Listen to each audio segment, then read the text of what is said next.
Hello friends, welcome to our YouTube channel that is IP Trend. First of all sorry क्योंकि काफी दिन हो गए हैं मैंने कोई वीडियो नहीं डाली। जो स्टूडेंट्स कॉन्टिन्यूसली स्टडी कर रहे हैं मे बी उनके लिए थोड़ा सा ब्रेक हो गया हो, बट अब से हम दोबारा से फिर से स्टार्ट कर रहे हैं और कॉन्टिन्यूसली आपको वीडियोस मिलती रहेंगी आपके सिलेबस से रिलेटेड, ताकि आप लोगों की पढ़ाई जो है वो बिल्कुल भी ना रुके। और इस लॉकडाउन पीरियड का जब आपके स्कूल्स नहीं हो रहे हैं, आपके पास कुछ और काम नहीं है करने के लिए, तो आप इस टाइम को बहुत ही अच्छे से यूटिलाइज कर पाओ। तो अभी आप देख पा रहे होंगे सामने आपके सामने स्क्रीन पर जो है वो आपका क्लास 12th का इंफॉर्मेटिक प्रैक्टिसेस का सिलेबस मैंने ओपन किया हुआ है। काफी सारे स्टूडेंट्स के मेरे पास कमेंट्स आ रहे थे कि मैम 12th क्लास के सिलेबस में क्या चेंजेस हुए हैं, कौन कौन सी यूनिट्स जो हैं वो ज्यादा इम्पोर्टेंट हैं, क्या उन्हें पहले स्टडी करना चाहिए क्या बाद में, और जो ये 12th क्लास का सिलेबस है इससे पहले क्या चीज उन्हें आनी चाहिए कि वो इस सिलेबस को इजीली कर पाए। तो जैसा कि आप देख रहे हैं बिगनिंग में ही जो हमारे पास सबसे पहला पॉइंट है वो क्या है, प्री रिक्विजिट, कि इस सिलेबस के लिए हमें पहले से क्या रिक्वायर्ड है, कि क्लास 12th में जो हम पढ़ने जा रहे हैं उसे पढ़ने से पहले हमें क्या आना चाहिए। इंफॉर्मेटिक प्रैक्टिसेस का क्लास 11th का जो सिलेबस है वो क्लास 11th के सिलेबस में हमने पाइथन के बेसिक्स और डाटाबेस के बेसिक्स जो है वो पढ़े थे, और उन्हीं की आगे फर्दर कंटिन्यूएशन जो है वो हमारी क्लास 12th में आ रही है। ठीक है, तो इसलिए क्लास 11th का सिलेबस जो है वो बहुत ज्यादा जरूरी है। अब पहले एक नजर डाल लेते हैं क्लास 12th के सिलेबस पे कि सिलेबस जो है वो क्या है हमारा। ठीक है, ऑल्दो मैं जब भी कोई भी नया चैप्टर शुरू करती हूँ तो मैं आपको हमेशा ये सिलेबस वाली पीडीएफ दिखाती हूँ, ताकि आप लोग जो है थोड़ा सा मोटिवेट हो जाएं, ये देख पाए कि जो आप पढ़ रहे हो वो आपको एग्जाम में कितने मार्क्स जो है वो स्टोर करवा सकता है, और उससे हेल्प से आपको और ज्यादा मोटिवेशन मिले पढ़ाई करने में। तो आप देख पा रहे होंगे ये आपके पूरा जो सिलेबस है उसकी units marks wise period wise जो है वो डिवाइड की गई है। आपके सिलेबस को 4 यूनिट्स में डिवाइड किया गया है। फर्स्ट यूनिट है आपकी data handling using pandas and data visualisation. ठीक है, फर्स्ट यूनिट जो है वो आपके 30 मार्क्स कवर कर रही है। ये 30 मार्क्स जो हैं वो क्या क्या कवर करते हैं, डाटा हैंडलिंग यूजिंग पांडास। अब पांडास जो है वो हमारी पाइथन की एक लाइब्रेरी है जिसमें हम सीरीज और डाटा फ्रेम ऑब्जेक्ट्स के बारे में पढ़ते हैं। ठीक है, बट पांडास लाइब्रेरी से पहले आपको नमपाई लाइब्रेरी आना जरूरी है, क्योंकि नमपाई लाइब्रेरी में हम 1 डायमेंशनल एरे, 2 डायमेंशनल एरे और उन एरेज पे जो फंक्शंस परफॉर्म होते हैं उन सब के बारे में पढ़ते हैं। तो अगर हमें वो सब नहीं आते होंगे तो डाटा फ्रेम और सीरीज ऑब्जेक्ट पढ़ना हमारे लिए थोड़ा सा डिफिकल्ट रहेगा। इसलिए 11th क्लास का जो नमपाई चैप्टर है वो आपको आना चाहिए। उसके साथ साथ जो एक और अब इसका जो सेकंड पार्ट है वो है हमारा डाटा विजुअलाइजेशन। डाटा विजुअलाइजेशन जो होता है वो ग्राफ्स से रिलेटेड होता है, यानी कि आपको line chart, bar chart, scattered chart, pie chart, इस हिस्टोग्राम, इस तरीके के अलग अलग चार्ट्स यूज करने के लिए हम डाटा विजुअलाइजेशन का यूज करते हैं।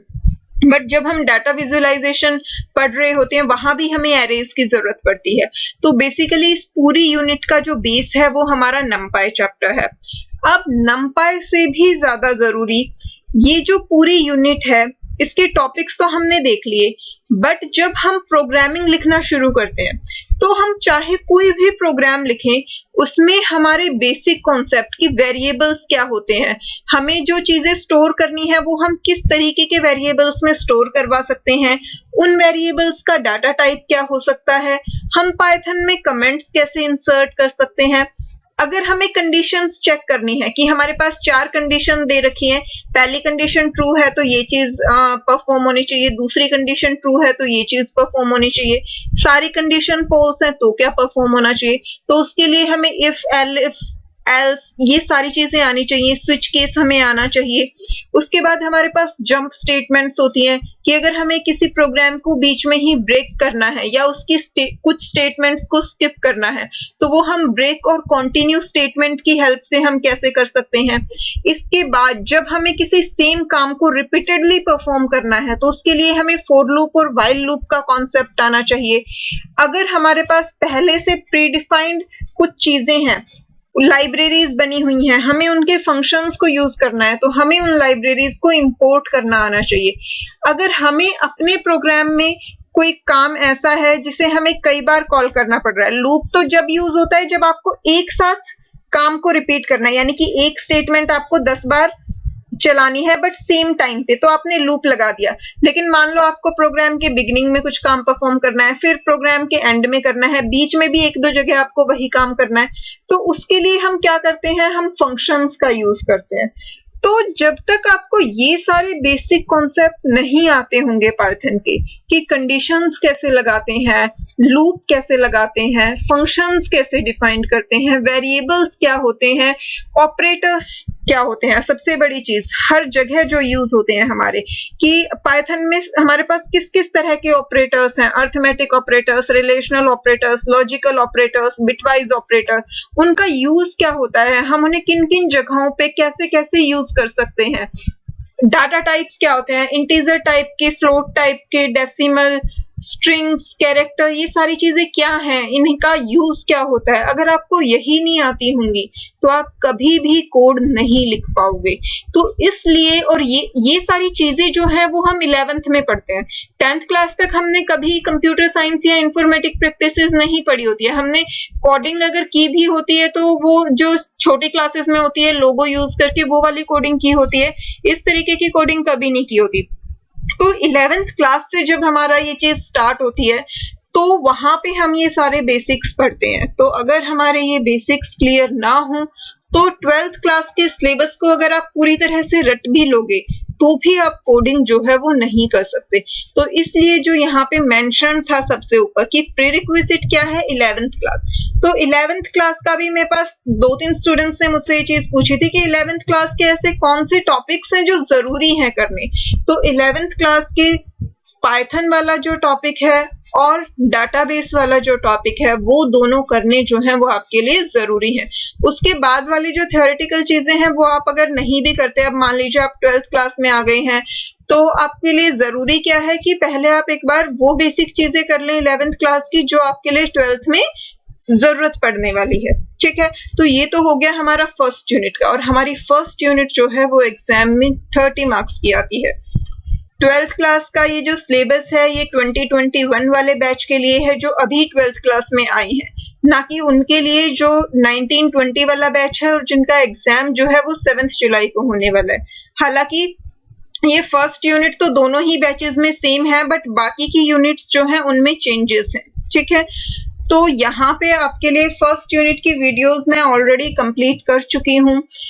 डाटा फ्रेम के बेसिक्स, डाटा फ्रेम के एडवांस्ड ऑपरेशन, सीरीज के ऑपरेशंस, डाटा विजुअलाइजेशन में जितनी तरह के ग्राफ्स हमारे सिलेबस में हैं वो सारे मैं आपको करवा चुकी हूँ। बेसिकली ये 30 मार्क्स जो हैं वो मैंने आपको पूरे कवर करवा दिए, यानी कि 70 में से 30 मार्क्स आपके कंप्लीट हो गए हैं। अब नेक्स्ट यूनिट, और इसका लिंक जो है वो मैंने आपको वीडियो के डिस्क्रिप्शन बॉक्स में दिया हुआ है, आप वहां से इन चैप्टर्स को स्टडी कर सकते हैं। ठीक है, अब आते हैं सेकंड यूनिट पे जो है डाटाबेस क्वेरी यूजिंग एसक्यूएल। ठीक है, ये यूनिट आती है एग्जाम में हमारी 25 मार्क्स की। अब ये आप खुद देख लीजिए, 70 मार्क्स का टोटल पेपर होता है, क्योंकि 100 में से 30 मार्क्स का तो प्रैक्टिकली होता है, जो थ्योरी आती है वो आती है 70 मार्क्स की। तो 70 में से 30 मार्क्स की फर्स्ट यूनिट हो गई और 25 मार्क्स की सेकंड यूनिट हो गई, यानी कि थर्ड और फोर्थ यूनिट जो बचे वो सिर्फ और सिर्फ 15 मार्क्स के बचे। तो फर्स्ट और सेकंड यूनिट ही जो है वो हमारे लिए सबसे ज्यादा इंपॉर्टेंट है, और दोनों के लिए ही हमें बेसिक्स की जरूरत है। पाइथन के बेसिक्स मैंने अभी आपको बता दिए।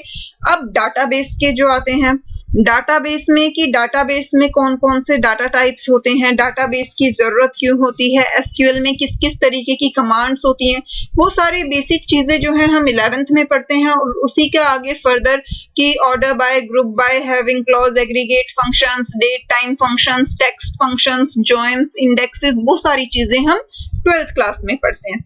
ये यूनिट हमारी एग्जाम में आती है 25 मार्क्स की। तो बेसिकली अगर फर्स्ट और सेकंड यूनिट आप कंप्लीट कर लेते हैं तो ये 55 मार्क्स जो हैं वो आपके कंफर्म हो जाते हैं। पासिंग मार्क्स से तो बहुत ही ज्यादा है। इवन थोड़ी बहुत अगर आपने थ्योरी भी पढ़ ली, ये 15 मार्क्स वाला जो पार्ट है, तो आप आईपी में 70 में से अबव 65 जो है वो बहुत इजीली स्कोर कर सकते हो। ठीक है, सिलेबस में काफी सारे चेंजेस हुए हैं, एग्जाम पैटर्न इजी हो गया है ताकि आप लोग स्कोर जो है वो अच्छे से अच्छा कर सको। बट दोनों ही यूनिट्स के लिए आपको 11th क्लास के बेसिक्स क्लियर होना जो है वो बहुत जरूरी है। अब मैंने यूनिट 2 की भी आपको सारी वीडियोस प्रोवाइड कर दी है। ठीक है, यूनिट 3 और 4 अभी हमने नहीं किए हैं। यूनिट 3 सिर्फ 7 मार्क्स की आती है, यूनिट 4 जो है वो 8 मार्क्स की आती है। दोनों ही यूनिट्स थ्योरेटिकल हैं, कंप्यूटर नेटवर्क्स के बेसिक टॉपिक्स हैं, सोशल इम्पैक्ट क्या क्या होता है नेटवर्किंग का, वो हमारा थ्योरेटिकल पार्ट है। अब ये देखिए, ये आपका डिटेल्ड सिलेबस है, ये यूनिट वाइज डिस्ट्रीब्यूशन है। फर्स्ट यूनिट में आप देखिए इंट्रोडक्शन है लाइब्रेरीज का, फिर सीरीज, डाटा फ्रेम के बेसिक ऑपरेशन, फिर डाटा फ्रेम के ये एडवांस्ड ऑपरेशन है ये वाले सारे। उसके बाद डाटा विजुअलाइजेशन वाला पार्ट है जो कि ग्राफ्स से रिलेटेड था। ये सारा पार्ट मैं आपको कंप्लीट करवा चुकी हूँ और लिंक मैंने डिस्क्रिप्शन बॉक्स में दिया हुआ है। अब उसके बाद हमारी जो सेकेंड यूनिट आती है डाटाबेस यूजिंग एसक्यूएल क्वेरीज, उसकी भी सारी वीडियोस जो हैं हमने कंप्लीट कर ली है। Text function, math function, date time function, segregate functions, group by, having clause, joins, सब कुछ हमने किया है। ठीक है, इवन डाटाबेस की तो मैंने आपको 11th क्लास की रिवीजन वाली वीडियोस भी अपलोड करके दी हैं कि अगर आपको बेसिक नहीं आता होगा तो आप बिल्कुल भी आगे का नहीं कर पाओगे। तो टेबल कैसे क्रिएट करते हैं, कंस्ट्रेंट्स क्या होते हैं, कैसे लगाते हैं, प्राइमरी की, फॉरेन की वगैरह क्या होती हैं, ये सारी चीजों की मैंने आपको वीडियो रिवीजन के नाम से बना के दी है, क्योंकि ये उन स्टूडेंट्स के लिए भी बहुत यूजफुल है जिनका 7 जुलाई को एग्जाम होने वाला है।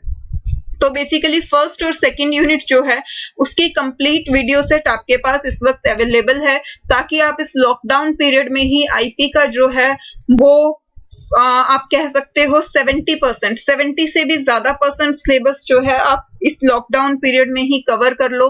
अच्छे से घर पे प्रैक्टिस कर लो ताकि आपको बाद में कोई भी प्रॉब्लम ना आए। अब ये देखिए, थर्ड यूनिट जो है वो 7 मार्क्स की आएगी और उसमें सिर्फ हमारे पास हमें नेटवर्क का इंट्रोडक्शन पढ़ना है, लैंडमैन वैन के बारे में पढ़ना है और नेटवर्क डिवाइसेस के बारे में पढ़ना है। इसके बाद ये टोपोलॉजीज वगैरह हैं, तो ये सब जो है बहुत इजी होते हैं। इसकी मैं आपको पीपीटीज बना के प्रोवाइड करूंगी और आपको ये बुक की पीडीएफ से भी बताऊंगी, साथ साथ इसके पीपीटी भी बना के प्रोवाइड करूंगी ताकि आप इसे इजीली लर्न कर पाओ।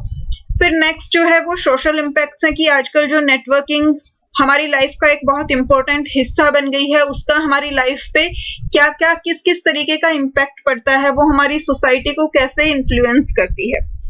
तो ये थर्ड और फोर्थ यूनिट जो है उनका अभी हमारा रहता है, उनकी वीडियोस जो है हम बाद में करेंगे।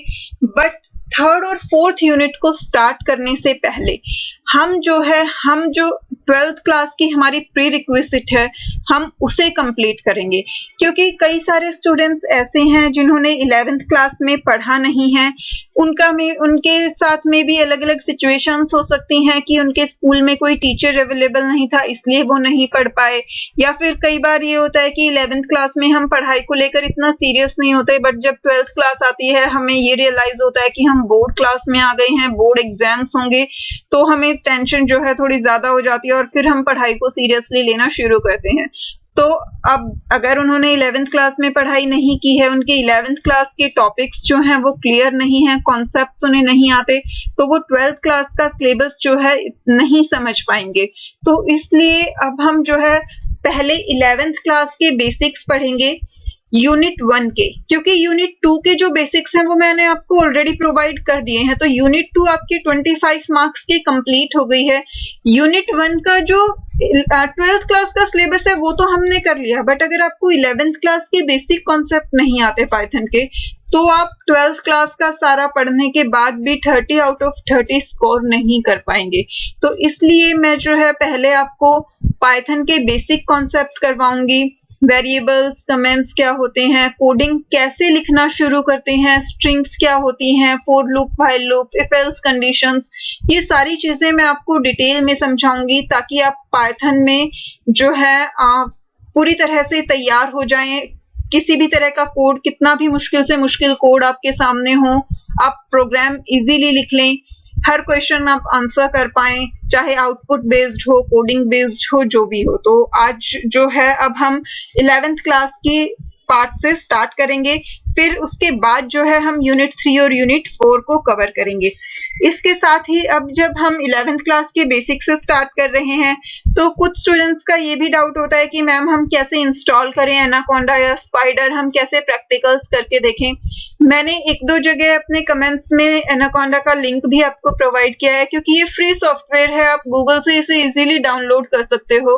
बट फिर भी कुछ स्टूडेंट्स को इंस्टॉलेशन में प्रॉब्लम आती है, तो मैं उसकी एक अलग से सेपरेट वीडियो बना दूंगी, ताकि आप लोग जो है इजीली उसे डाउनलोड कर पाओ और उसे इंस्टॉल कर पाओ। वो हार्डली 10 to 15 मिनट्स का काम होता है, आप उसे अपने सिस्टम में इजीली डाउनलोड इंस्टॉल कर सकते हो।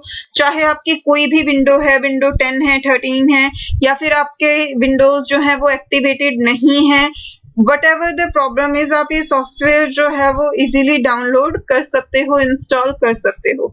तो आज की क्लास में अब जो हम स्टार्ट करने जा रहे हैं, हम पाइथन फंडामेंटल से स्टार्ट करने जा रहे हैं, और उसके बाद पहले हम पाइथन के सारे बेसिक कॉन्सेप्ट पढ़ेंगे, फिर हम वापस से अपनी 3rd 4th यूनिट पे आएंगे, क्योंकि 3rd 4th यूनिट जो है वो दोनों मिला के 15 मार्क्स की आने वाली है। पूरी तरह से थ्योरेटिकल है, तो उन्हें हम बाद में भी कर सकते हैं। पहले हमें वो चीज करनी है जिसपे हमारा सारा कॉन्सेप्ट जो है वो टिका हुआ है। 12th क्लास के ये जो 55 मार्क्स हमने ऑलरेडी पढ़ लिए हैं, वो भी हमारे किसी काम के नहीं रहेंगे अगर हमें 11th के बेसिक कॉन्सेप्ट जो हैं वो नहीं आते होंगे। तो यूनिट 2 की रिवीजन वीडियोस ऑलरेडी आपके पास अवेलेबल हैं। यूनिट 1 की मैं आपको आज से जो है हम स्टार्ट करने जा रहे हैं पाइथन के बेसिक कॉन्सेप्ट। तो ये है हमारा पाइथन का फर्स्ट चैप्टर। ये आपकी 11th क्लास की बुक से मैंने लिया है। इससे पहले के जो 3 चैप्टर हैं वो कंप्यूटर के बेसिक्स पे डिपेंड हैं, उसके बाद इंस्टॉलेशन पार्ट दिया हुआ है। बट जो पाइथन की थ्योरी स्टार्ट होती है वो हमारी इसी चैप्टर से स्टार्ट होती है। तो हम यहीं से बिल्कुल बेसिक से, स्क्रैच से स्टार्ट कर रहे हैं, ताकि जिन भी स्टूडेंट को कोई भी डाउट है कोडिंग में, प्रोग्रामिंग में, उन्हें कोई प्रॉब्लम ना रहे, कोई डाउट ना रहे, उनके सारे इश्यूज जो हैं वो क्लियर हो जाएं। ठीक है, तो सबसे पहले हम स्टार्ट करते हैं हमारी बुक से। You must have heard the term IPO. IPO stands for Input, Process and Output. इन तीनों वर्ड्स को हम शॉर्ट फॉर्म में कह देते हैं IPO। हमारी लाइफ में जितनी भी चीजें होती हैं, चाहे वो कंप्यूटर रिलेटेड हो या वैसे भी रियल लाइफ में चाहे कुछ भी हो, वहां पे यही सेम प्रोसेस जो है वो लागू होता है। क्योंकि हर चीज के लिए पहले हम कुछ ना कुछ इनपुट देते हैं, फिर उस इनपुट पे कुछ ना कुछ प्रोसेसिंग होती है और उसके बाद हमें उसका रिजल्ट मिलता है। ठीक है, सेम यही चीज हमारे कंप्यूटर्स में होती है कि हम कंप्यूटर में कुछ ना कुछ इनपुट देते हैं, उसकी प्रोसेसिंग होती है और फिर जो है हमें आउटपुट मिलता है। ठीक है, do you know that programs make IPO cycles happen? क्या आपको ये पता है कि जो प्रोग्राम्स होते हैं उनमें भी IPO साइकिल होती है? क्योंकि प्रोग्राम्स भी, जो जितने भी प्रोग्राम्स या जितने भी कोड हम लिखते हैं, उनमें हमेशा कुछ ना कुछ इनपुट प्रोवाइड किया जाता है, फिर उस इनपुट की प्रोसेसिंग होती है और उसके बेस पे जो है हमें आउटपुट मिलता है। Anywhere and everywhere where you want to transform some kind of input to certain output, you have some kind of input to certain output, you have to have a program. तो जहां भी आपको कुछ input देकर उससे कुछ output obtain करना है, वहां आपको प्रोग्राम जो है लिखना ही पड़ेगा। क्योंकि जब तक आप कोई प्रोग्राम नहीं लिखेंगे, आपके इनपुट पे किसी तरह की प्रोसेसिंग नहीं होगी, और जब इनपुट पे किसी भी तरह की प्रोसेसिंग नहीं होगी तो हमें आउटपुट नहीं मिलेगा। इसीलिए जितने भी प्रोग्राम्स होते हैं सब में इनपुट प्रोसेस आउटपुट साइकिल जो है वो फॉलो होती है, और जहां भी हम इनपुट देते हैं और बदले में हमें आउटपुट चाहिए होता है, वहां हमें प्रोग्राम लिखने की जरूरत होती है। A program is a set of instructions that governs the processing. In other words, a program forms the base for processing. अब सबसे पहली चीज कि प्रोग्राम जो है वो होता क्या है, वो सिर्फ और सिर्फ सेट ऑफ इंस्ट्रक्शंस होता है। यानी कि हम कुछ इंस्ट्रक्शंस दे रहे हैं कि क्या काम परफॉर्म करना है। ठीक है, यानी कि जैसे कि हमने किसी को भी इंस्ट्रक्ट दिया that open the door, close the door, यानी कि जो हमने इंस्ट्रक्शन दी वो सामने वाला इंसान उसी इंस्ट्रक्शन को तो फॉलो करेगा, वो वही तो काम करेगा जो हमने उसे इंस्ट्रक्शन दी है। ठीक है, अब जैसा कि हम जानते हैं कंप्यूटर एक मशीन है, उसके पास अपना खुद का कुछ नहीं होता, तो उस मशीन को हम जो इंस्ट्रक्शन देंगे, उसे कुछ प्रिंट करवाने को कहेंगे, किसी को कुछ मेल करने को कहेंगे, कुछ डिस्प्ले करवाने को कहेंगे, हमने कुछ भी ऑपरेशन लिखा, हमने 4 नंबर्स लिखे, हम उसे चारों नंबर्स को ऐड करवा के डिस्प्ले करवाने को कहेंगे, हमने उसे 2 नंबर्स दे दिए, 2 नंबर्स को मल्टीप्लाई करके हमें रिजल्ट डिस्प्ले करने को कहेंगे। तो हम जो भी इंस्ट्रक्शन उस मशीन को देंगे, वो वही इंस्ट्रक्शंस फॉलो करेगी। और उन्हीं सेट ऑफ इंस्ट्रक्शंस को जब हम मल्टीपल इंस्ट्रक्शंस को एक साथ बाइंड करके लिखते हैं, तो उसे हम कहते हैं प्रोग्राम। और आप प्रोग्राम को प्रोसेसिंग का बेस भी कह सकते हो, क्योंकि प्रोग्राम के अंदर जो है हमने हमारी प्रोसेसिंग की ही इंस्ट्रक्शंस जो हैं वो लिखी होती हैं। In this chapter, we shall be talking about all basic elements that a Python program can contain. अब आ गए हैं हम हमारे पाइथन वाले पार्ट पे कि ये जो चैप्टर है, जैसा कि आपने देखा ही था, ये फ्रंट पेज था, तो फ्रंट पेज पे थोड़ी डीप थ्योरी होती है। इस चैप्टर के अंदर हम क्या पढ़ेंगे, पाइथन से रिलेटेड जितने भी बेसिक एलिमेंट होते हैं जो किसी प्रोग्राम में यूज हो सकते हैं, हम उन सभी एलिमेंट्स के बारे में यहाँ पर पढ़ेंगे। You will be learning about pythons basics like character set, tokens, expressions, statements, simple input output etc. So are we all ready to take our first sincere step toward Python programming? And here we go. तो ये जो है ये हमारा सबसे पहला step है, यानी कि अभी तक आप भूल जाइए कि आपको पाइथन के बारे में कुछ भी पता था। अब से आपकी बिगनिंग हो रही है। यहाँ से जिस स्टूडेंट को ये भी नहीं पता कि पाइथन में क्या-क्या चीजें होती हैं, वो स्टूडेंट भी अगर इस पॉइंट से स्टार्ट कर रहा है, तो उसे पाइथन की पूरी नॉलेज हो जाएगी, क्योंकि अब हम जो है वो बिल्कुल एबीसीडी से शुरू कर रहे हैं कि पाइथन में सबसे बेसिक चीज क्या होती है, और फिर उन सभी चीजों को धीरे-धीरे कंबाइन करके हम पूरा कोड जो है वो डेवलप करना सीखेंगे। अब फर्स्ट चीज है हमारा कैरेक्टर सेट। जैसे जब आप इंग्लिश में कोई भी काम करते हैं, इंग्लिश में हमारा कैरेक्टर सेट क्या होता है, अल्फाबेट्स, कैपिटल ए से कैपिटल जेड, स्मॉल ए से स्मॉल जेड, ये हमारी इंग्लिश लैंग्वेज का कैरेक्टर सेट है।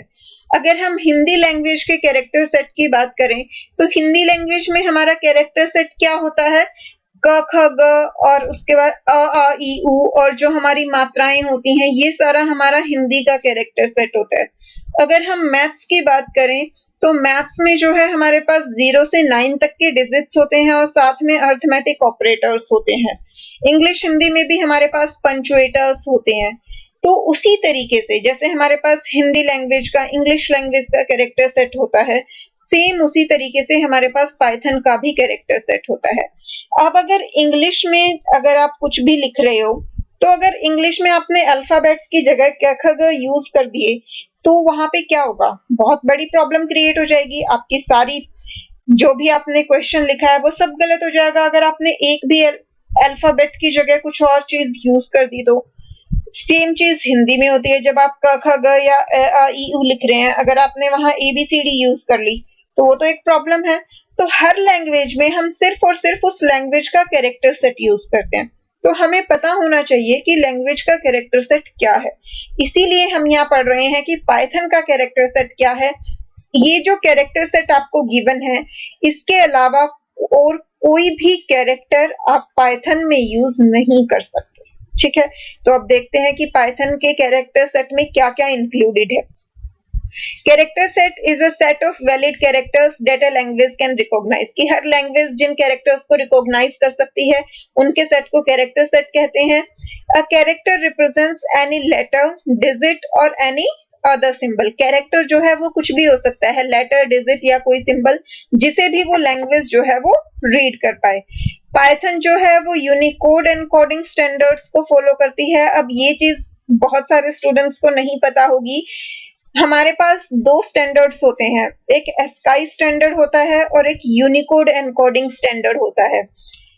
एस्काई स्टैंडर्ड जो है वो हर कैरेक्टर को 7 बिट्स में स्टोर करता है, और यूनिकोड एनकोडिंग स्टैंडर्ड जो है वो हर कैरेक्टर को 8 बिट्स के अंदर स्टोर करता है। सिर्फ मेमोरी का डिफरेंस होता है, बाकी यहाँ पे और इतना ज्यादा कोई डिफरेंस नहीं होता है और आपको इस पे ज्यादा फोकस या ज्यादा ध्यान देने की जरूरत नहीं है। आपके लिए इस वक्त इतनी बेसिक नॉलेज जो है वो काफी है कि यहाँ पे यूनिकोड एनकोडिंग स्टैंडर्ड का मतलब क्या है कि पाइथन जो है वो हर कैरेक्टर को स्टोर करने के लिए 8 बिट का यूज करता है। That means Python has following character set. अब ये है पाइथन का कैरेक्टर सेट। पाइथन में सारे लेटर्स इंक्लूडेड होते हैं, कैपिटल ए से कैपिटल जेड तक, स्मॉल ए से स्मॉल जेड तक, सब कुछ जो है वो पाइथन में इंक्लूडेड होता है, सारे अल्फाबेट, स्मॉल भी कैपिटल भी।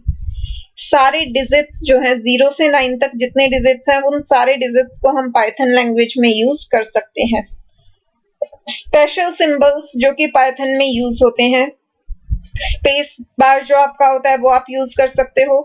जितने भी ये plus minus asterisk slashes round bracket square bracket curly bracket equal not equal less than greater than dot single quote double quote triple quote comma semicolon colon percentage exclamation hash and at the rate underscore hyphen, ये सब जो है वो आपके valid characters होते हैं Python के अंदर। इन सब का अपना अपना यूज होता है और ये सब आप यूज कर सकते हो पाइथन के अंदर। इसके बाद जितने भी व्हाइट स्पेसेस होते हैं, सिंपल ब्लैंक स्पेस हुआ आपका, टैब की हुई, कैरेज रिटर्न जो है वो हम एंटर की को बोलते हैं, एंटर की जो आपको नई लाइन में लेकर जाती है। उसी तरीके से न्यू लाइन और फॉर्म फीड जो है ये सब चीजें हमारी क्या होती हैं, व्हाइट स्पेसेस में इंक्लूड होती हैं। इसके बाद है other characters. Python can process all ASCII and Unicode character as part of data और लिटरल। तो जितने भी एस्काई और यूनिकोड कैरेक्टर्स होते हैं वो सब पाइथन सपोर्ट करता है। आपको जो मेनली यूज करने हैं वो ये चारों में ही इंक्लूड हो गए हैं, सारे अल्फाबेट्स, डिजिट्स, स्पेशल सिंबल्स और व्हाइट स्पेसेस। तो ये हमारा पूरा कैरेक्टर सेट है पाइथन का। अब इसके बाद पाइथन में टोकन्स कौन कौन से होते हैं। सबसे पहले आपको ये पता होना चाहिए कि टोकन जो है वो होता क्या है। In a passage of text individual words and punctuation marks are called tokens और लेक्सिकल यूनिट्स और लेक्सिकल एलिमेंट्स। जब भी आप कोई भी पैराग्राफ लिखते हो इंग्लिश में, अगर आपने कोई भी एक पैराग्राफ लिखा है तो उसमें जितने भी आपके इंडिविजुअल वर्ड्स होते हैं, जितने भी पंक्चुएशन मार्क्स होते हैं, उन सबको हम क्या कहते हैं, टोकन कहते हैं। यानी कि किसी भी टेक्स्ट की जो सबसे छोटी यूनिट होती है, फिर चाहे कोई वो एक सिंपल कोमा है, फुल स्टॉप है, एक्सक्लेमेशन साइन है, जो भी है, जो हमारी स्मॉलेस्ट यूनिट होती है उसे हम क्या कहते हैं, token. The smallest individual unit in a program is known as token और लेक्सिकल यूनिट। तो जैसे इंग्लिश लैंग्वेज में होता है सेम वैसे ही पाइथन में भी जो भी सबसे स्मॉलेस्ट यूनिट होती है एक प्रोग्राम के अंदर, जितनी भी इंडिविजुअल यूनिट्स होती हैं जिन्हें आप फर्दर बाइफिकेट नहीं कर सकते, उन्हें हम क्या कहते हैं, टोकन्स कहते हैं। ठीक है। अब ये आपको एक छोटा सा प्रोग्राम दिया हुआ है। इस प्रोग्राम में देखिए आपके पास क्या क्या चीजें हैं। यहाँ पे फिलहाल आपको ये प्रोग्राम जो है वो नहीं समझ आ रहा होगा क्योंकि अब यहाँ पे अभी तक हमने कोडिंग पार्ट जो है वो स्टार्ट नहीं किया है, तो इसलिए फिलहाल के लिए हम इसे छोड़ देते हैं। आगे जब हमारे पास और प्रोग्राम्स आएंगे तो वहां से मैं आपको बताऊंगी कि क्या क्या है। सबसे पहले हम देख लेते हैं कि टोकन्स जो है वो कितनी तरह के होते हैं हमारे पास। ये तो हमें पता चल गया कि जो सबसे स्मॉलेस्ट यूनिट है वो टोकन होती है। अब अगर आप इंग्लिश में देखें तो इंग्लिश में आपके पास सिंपल अल्फाबेट्स होते हैं, फिर वर्ड्स होते हैं और पंक्चुएशन मार्क्स होते हैं। ठीक है, वो हमारी इंडिविजुअल यूनिट्स होती हैं जिन्हें हम टोकन कहते हैं। अगर आप एक सेंटेंस को कंसीडर करें तो सेंटेंस आपका टोकन नहीं होता क्योंकि सेंटेंस को आप फर्दर वर्ड्स में डिवाइड कर सकते हो। ठीक है, लेकिन वर्ड्स को अगर आपने अल्फाबेट्स में डिवाइड कर दिया तो वो वर्ड का जो मीनिंग है वो खत्म हो जाएगा और इस वजह से वर्ड जो है वो आपकी स्मॉलेस्ट यूनिट होती है। उसी तरीके से पाइथन में जो हमारी स्मॉलेस्ट यूनिट होती हैं वो होते हैं keywords, identifiers, literals, operators and punctuators. ठीक है, अब इन पांचों को हम डिटेल में पढ़ेंगे एक एक करके कि ये होते क्या है। यही सब आपको इस प्रोग्राम में भी ऊपर दिखाया गया है। ये देखिए, ये आपका कीवर्ड है, ये प्रिंट स्टेटमेंट जो है, ये जितने भी कोमा डबल कोट्स वगैरह हैं, ये हमारे क्या है, पंचुएटर मार्क्स हैं। ये जो हमारी वैल्यू है, जो हमने इंटीजर्स या स्ट्रिंग्स की फॉर्म में लिखी हुई हैं, ये सब हमारे लिटरल्स हैं। ये इधर जो हमने नेम और एज की फॉर्म में लिखे हुए हैं, ये हमारे वेरिएबल्स हैं। ठीक है, तो वेरिएबल्स यानी कि आइडेंटिफायर। तो ये कीवर्ड, पंचुएटर्स, इसके अलावा लिटरल्स, आइडेंटिफायर, ये सब यहाँ यूज हुए हैं। और ये इक्वल साइन जो है, ये हमारा क्या है, ऑपरेटर है। तो एक प्रोग्राम के थ्रू इन्होंने बताया कि प्रोग्राम में जो बेसिक यूनिट्स होती हैं वो कौन कौन सी होती हैं। अब हम इनके बारे में डिटेल में पढ़ेंगे कि ये क्या होते हैं और इनका कैसे कैसे यूज होता है। सबसे पहला जो है हमारा वो है कीवर्ड्स। ठीक है, कीवर्ड्स वो वर्ड्स होते हैं जिनका पहले से पाइथन में कोई मीनिंग जो है वो डिफाइंड होता है। ठीक है, यानी कि उस वर्ड का आप अपनी मर्जी से कोई मतलब डिफाइन नहीं करते। अगर आपने पाइथन में, ये आपको यहाँ पे एक पूरी टेबल दी गई है, ये हमारे पाइथन में ऑलरेडी डिफाइंड वर्ड्स हैं, यानी कि पाइथन लैंग्वेज में इन वर्ड्स का ऑलरेडी कोई ना कोई मीनिंग है। तो जब भी आप अपने प्रोग्राम के अंदर इनमें से किसी भी वर्ड का यूज करेंगे तो वहां पे वही मीनिंग कंसीडर होगा जो पाइथन में ऑलरेडी डिफाइंड है। तो इसीलिए इन वर्ड्स को कहा जाता है कीवर्ड। ठीक है, keywords are the words that convey a special meaning to the language compiler और इंटरप्रेटर। कंपाइलर और इंटरप्रेटर क्या होते हैं हमारे, अब ये हमारा थोड़ा सा अलग टॉपिक हो गया, कंपाइलर और इंटरप्रेटर, बट यहाँ पे ये वर्ड यूज हुआ है तो मैं एक बार आपको बता देती हूँ क्या होते हैं, फिर से वापस हम कीवर्ड टर्म पे आ जाएंगे। कंपाइलर और इंटरप्रेटर होते हैं जो हमने कोड लिखा है, जो हमने प्रोग्राम लिखा है, उस प्रोग्राम को एक मशीन लेवल लैंग्वेज में कन्वर्ट करते हैं। हम अब जितनी भी प्रोग्रामिंग लैंग्वेजेस पढ़ते हैं, चाहे जावा है, सी प्लस प्लस है, पाइथन है, ये सभी जो लैंग्वेजेस हैं कंप्यूटर की, ये हाई लेवल लैंग्वेजेस हैं। हाई लेवल लैंग्वेज मतलब कि इनके जितने भी वर्ड्स होते हैं वो सिंपल इंग्लिश से मिलते जुलते होते हैं। ये लैंग्वेजेस इस तरीके से डिफाइंड की गई है कि ह्यूमन बींग्स जो होते हैं वो इन्हें आसानी से समझ सकें। तो ह्यूमंस की जो लैंग्वेज होती है, जैसे कि इंग्लिश लैंग्वेज है, तो ये वाले जो लैंग्वेजेस हैं, इन्होंने अपने आप को ह्यूमन बींग्स की ऑलरेडी फैमिलियर लैंग्वेज से मिलता जुलता बनाया गया है। अब लेकिन कंप्यूटर तो एक मशीन है, वो मशीन इस हाई लेवल लैंग्वेज को कैसे समझेगी, यानी कि ये लैंग्वेज जो है ये तो ह्यूमंस के समझने की है, मशीन इस लैंग्वेज को कैसे समझेगी। तो इन हाई लेवल लैंग्वेज को मशीन लेवल लैंग्वेज में कन्वर्ट किया जाता है ताकि कंप्यूटर जो कि एक मशीन है वो उसे आसानी से समझ सके और हमें हमारा रिक्वायर्ड आउटपुट दे सके।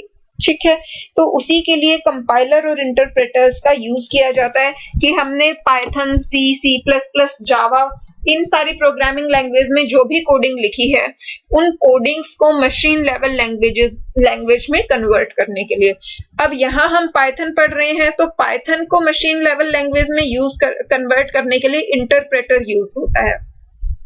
दोनों में डिफरेंस ही होता है, कंपाइलर जो होता है वो पूरे प्रोग्राम को एक साथ कन्वर्ट कर देता है मशीन लेवल लैंग्वेज में, और इंटरप्रेटर जो होता है वो लाइन बाय लाइन कन्वर्ट करता है। क्योंकि अगर आपके प्रोग्राम में मान लीजिए ये 5 लाइनें हैं, ठीक है, तो इन पांचों लाइंस को आपको मशीन लेवल लैंग्वेज में कन्वर्ट करना होगा।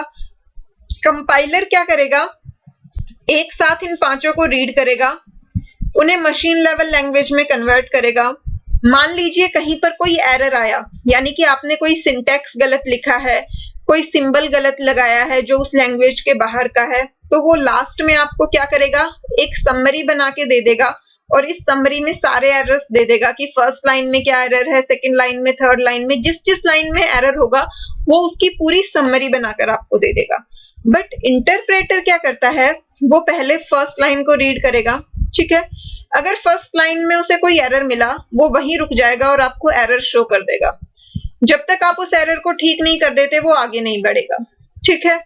बट अगर उसे इस लाइन में कोई एरर नहीं मिला, ये लाइन सक्सेसफुली उसने मशीन लेवल लैंग्वेज में कन्वर्ट कर दी, तो फिर वो नेक्स्ट लाइन पे आ जाएगा। नेक्स्ट लाइन में भी कोई एरर नहीं मिला तो थर्ड लाइन पे आ जाएगा। मान लो थर्ड लाइन में उसे एरर मिला तो वो उस एरर को शो कर देगा और वहीं स्टॉप हो जाएगा जब तक आप उसे ठीक नहीं कर देते।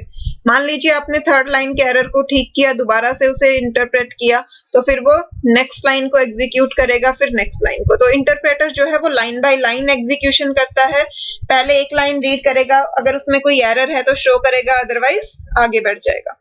और पाइथन जो है वो एक इंटरप्रेटेड लैंग्वेज है। पाइथन को हम इंटरप्रेटर का यूज करके मशीन लेवल लैंग्वेज में कन्वर्ट करते हैं। ये हो गया हमारा कंपाइलर और इंटरप्रेटर का कॉन्सेप्ट। अब वापस से आ जाते हैं हमारे कीवर्ड्स पे। हम कीवर्ड्स के बारे में पढ़ रहे थे। कीवर्ड्स जो हैं ऐसे वर्ड्स होते हैं जिनका किसी लैंग्वेज में ऑलरेडी डिफाइंड एक मीनिंग होता है, ठीक है। पाइथन में जो वर्ड्स ऑलरेडी डिफाइंड हैं उनकी लिस्ट आपको यहाँ पे दी गई है। false, true, none, and, as, assert, break, class, continue, def, del, elif, else, except, finally, for, from, global, if, import, in, is, lambda, non-local, not, try, return, raise, pass, or, while, with, yield। ये जितने भी words हैं ये सब Python में defined हैं। इनका पहले से कोई ना कोई रिजर्व्ड मीनिंग है, तो आप इन्हें अपने किसी मीनिंग को डिफाइन करने के लिए यूज नहीं कर सकते, क्योंकि अगर आपने इनमें से कोई भी वर्ड लिखा तो इंटरप्रेटर उसका वही मीनिंग समझेगा जो पाइथन में डिफाइंड है, वो आपके वाले चीज को कंसीडर नहीं करेगा, ठीक है। तो जब भी आप कोड लिखेंगे तो इन कीवर्ड्स का ध्यान से यूज करेंगे। अब आप लोग ये मत समझिएगा कि ये टेबल आपको याद करनी पड़ेगी कि ये वर्ड्स जो हैं ये पहले से डिफाइंड है तो इनका आपको यूज जो है उसी पर्पस के लिए करना है जो पर्पस डिफाइंड है, क्योंकि जब हम आगे फर्दर चैप्टर्स पढ़ेंगे तो इन कीवर्ड्स, ये कीवर्ड्स जो हैं वो आपको खुद ब खुद याद हो जाएंगे। तो फिलहाल आपको ये टेबल याद करने की जरूरत नहीं है। जब आप इफ एलिफ पढ़ेंगे तो आपको वहां से ये एलिफ लर्न हो जाएगा और यहाँ पे आपके पास इफ कीवर्ड होगा। ये देखिए ये इफ आपको लर्न हो जाएगा, एल्स आपको लर्न हो जाएगा, सिर्फ इफ एलिफ और एल्स वाले केस में। जब आप लूप्स पढ़ेंगे तो वहां से आपको फॉर लूप और व्हाइल लूप जो है वो लर्न हो जाएंगे। फॉर लूप के अंदर हम इन यूज करते हैं। इसके बाद जब आप लॉजिकल ऑपरेटर्स पढ़ेंगे तो वहां आपको और, एंड और नॉट, ये तीनों वर्ड्स जो हैं वो लर्न हो जाएंगे। यहाँ कहीं नॉट भी होगा। इसके अलावा जो है ट्रू और फॉल्स आपकी बुलियन वैल्यूज होती हैं, तो वो आपको डाटा टाइप बुलियन जब आप पढ़ेंगे तो क्लियर हो जाएंगी। लूप्स को ब्रेक करने के लिए, तोड़ने के लिए हम ब्रेक स्टेटमेंट यूज करते हैं और कॉन्टिन्यू स्टेटमेंट यूज करते हैं, ये आपको वहां से लर्न हो जाएंगी। फंक्शंस को डिफाइन करने के लिए हम डेफ कीवर्ड यूज करते हैं और फंक्शंस में कुछ वैल्यूज जो होती हैं अगर हमें उन्हें रिटर्न करना है उसके लिए हम रिटर्न कीवर्ड यूज करते हैं, ठीक है। तो इस तरीके से आपको ये सारे कीवर्ड्स जो हैं अभी जब हम फर्दर पाइथन के कॉन्सेप्ट्स पढ़ेंगे एक एक करके तो वहां आपको ये वर्ड्स खुद ब खुद क्लियर होते चलेंगे, तो आपको इन्हें रटने की बिल्कुल भी जरूरत जो है वो नहीं है। अब सेकंड जो टोकन, ये तो हमारा फर्स्ट टोकन हो गया कीवर्ड्स। अब सेकंड जो हमारा टोकन है वो है आइडेंटिफायर्स या फिर नेम्स, ठीक है। अब आइडेंटिफायर्स या नेम्स जो हैं वो क्या होते हैं। आप आपके घर में लगा लीजिए 6 मेंबर्स हैं, आप उन सबको कैसे आइडेंटिफाई करते हैं? हर किसी के नाम से, सिर्फ फैमिली मेंबर्स को ही नहीं, इवन आपके आसपास अगर कोई भी पर्सन है तो उस पर्सन की आइडेंटिफिकेशन क्या होती है? उसका नाम। तो हर किसी, अगर कोई इंसान ऐसा है जिसका कोई नाम नहीं है तो हम उसे आइडेंटिफाई नहीं कर सकते। सेम वही चीज हमारे पास पाइथन में होती है। जब हम कोड लिखते हैं उस कोड में हम वेरिएबल्स बनाते हैं, हम फंक्शंस बनाते हैं, हम क्लासेस बनाते हैं, बट हम उन्हें कैसे आइडेंटिफाई करेंगे? मान लीजिए हमने 3 नंबर्स स्टोर करने हैं, फिर उन 3 में से 2 को ऐड करना है और थर्ड वाले को माइनस कर देना है उन दोनों के सम में से। हमें ये काम परफॉर्म करना है तो पहले हमें 3 नंबर्स को स्टोर करना पड़ेगा। किसमें स्टोर करेंगे? कोई वेरिएबल लेना पड़ेगा, यानी कि उन तीनों नंबर्स का हमें कुछ नाम रखना पड़ेगा ताकि बाद में हम उनके नाम से उन्हें यूज कर सकें। इसीलिए हमें आइडेंटिफायर्स की जरूरत पड़ती है। कि जब हम पाइथन लैंग्वेज में वेरिएबल्स, फंक्शंस, क्लासेस, ब्लॉक्स के नाम को डिफाइन करेंगे, हम स्ट्रिंग लिस्ट, डिक्शनरीज वाले जब कॉन्सेप्ट पढ़ेंगे तो वहां हमें नेम्स की जरूरत पड़ेगी। तो हमें ये पता होना चाहिए कि नेम्स जो है वो हम किस तरीके से डिफाइन कर सकते हैं, क्योंकि पाइथन में जो है वो आपको नेमिंग कन्वेंशन दी गई हैं, रूल्स दिए गए हैं कि आपका जो भी आइडेंटिफायर होगा, जो भी नाम होगा, वो इन रूल्स के अकॉर्डिंग ही होना चाहिए, अदरवाइज तो आपको एरर मिलेगा। ठीक है। Identifiers are fundamental building block of a program and are used as the general terminologies for the names given to different part of the program. जो आइडेंटिफायर्स होते हैं वो प्रोग्राम का सबसे बेसिक ब्लॉक होते हैं, क्योंकि बिना आइडेंटिफायर्स के, बिना नेम्स के आप कुछ नहीं कर सकते हैं। और ये टर्मिनोलॉजीज जो है वो प्रोग्राम के अलग अलग पार्ट्स को नाम देने के लिए यूज की जा सकती है। वो पार्ट कोई भी हो सकता है, चाहे आपके सिंपल वेरिएबल्स हों या फिर ऑब्जेक्ट्स हों, क्लासेस हों, फंक्शंस हों, लिस्ट हो, डिक्शनरी हो या कुछ भी हो, हर किसी का नाम रखने के लिए आपको इन्हीं रूल्स को फॉलो करना होता है जो यहाँ पे आपको डिफाइंड है। इन्हें हम नेमिंग कन्वेंशंस भी कहते हैं। ठीक है। अब ये वेरिएबल्स क्या होते हैं, क्लासेस क्या होती हैं, फंक्शंस क्या होते हैं, ये आपको आगे फर्दर क्लियर हो जाएगा जब हम वन बाय वन सारी चीजों को डिटेल में पढ़ेंगे। अभी आप उन पे ध्यान ना देकर नेमिंग कन्वेंशन पे ध्यान दीजिए कि कौन कौन से रूल होते हैं जो हमें ध्यान रखने हैं एक नाम डिफाइन करते हुए। ठीक है। An identifier is an arbitrarily long sequence of letters and digits. Identifier की या नाम की लेंथ जो है वो कोई मैटर नहीं करती, वो कितनी भी लॉन्ग सीक्वेंस हो सकती है। चाहो तो 1 कैरेक्टर का भी रख सकते हो, 2 कैरेक्टर का, 10 कैरेक्टर का, 50 कैरेक्टर का, आपको जितने भी कैरेक्टर्स का नाम रखना है आप रख सकते हो। ठीक है। अब उस सीक्वेंस में होते क्या क्या है, लेटर्स और डिजिट्स। ठीक है। लेटर्स और डिजिट्स का ही यूज करके आपको नाम रखना होता है। द फर्स्ट कैरेक्टर, अब यहाँ पे एक चीज और आपको ध्यान देनी है कि जब भी आप कोई नाम लिखते हैं उस नाम में या तो आपके ABCD इधर कैपिटल और स्मॉल वो यूज हो सकते हैं, और आपके 0 से 9 तक के डिजिट्स यूज हो सकते हैं। बट जो स्पेशल कैरेक्टर्स होते हैं, यानी कि आपने पढ़े थे dot, full dot, comma, semicolon, colon, single quote, double quote, hyphen, plus, asterisk, exclamation, जितने भी स्पेशल सिंबल्स थे वो सब नाम में इंक्लूड नहीं हो सकते। सिर्फ और सिर्फ एक स्पेशल सिंबल ऐसा है जिसे आप आइडेंटिफायर्स के अंदर यूज कर सकते हो, और वो होता है अंडरस्कोर। अंडरस्कोर के अलावा कोई भी स्पेशल सिंबल जो है आप वो नाम में यूज नहीं कर सकते। ठीक है। तो नेम्स जो होते हैं वो या तो लेटर्स हो सकते हैं या डिजिट्स और या फिर अंडरस्कोर। ठीक है। अब इसके बाद जब आप नाम की स्टार्टिंग करते हैं तो आपका फर्स्ट कैरेक्टर जो है वो क्या हो सकता है, the first character must be a letter, the underscore count as a letter. अब फर्स्ट कैरेक्टर हमेशा या तो आपका लेटर होना चाहिए, यानी कि स्मॉल अल्फाबेट या कैपिटल अल्फाबेट होनी चाहिए, या फिर अंडरस्कोर होना चाहिए।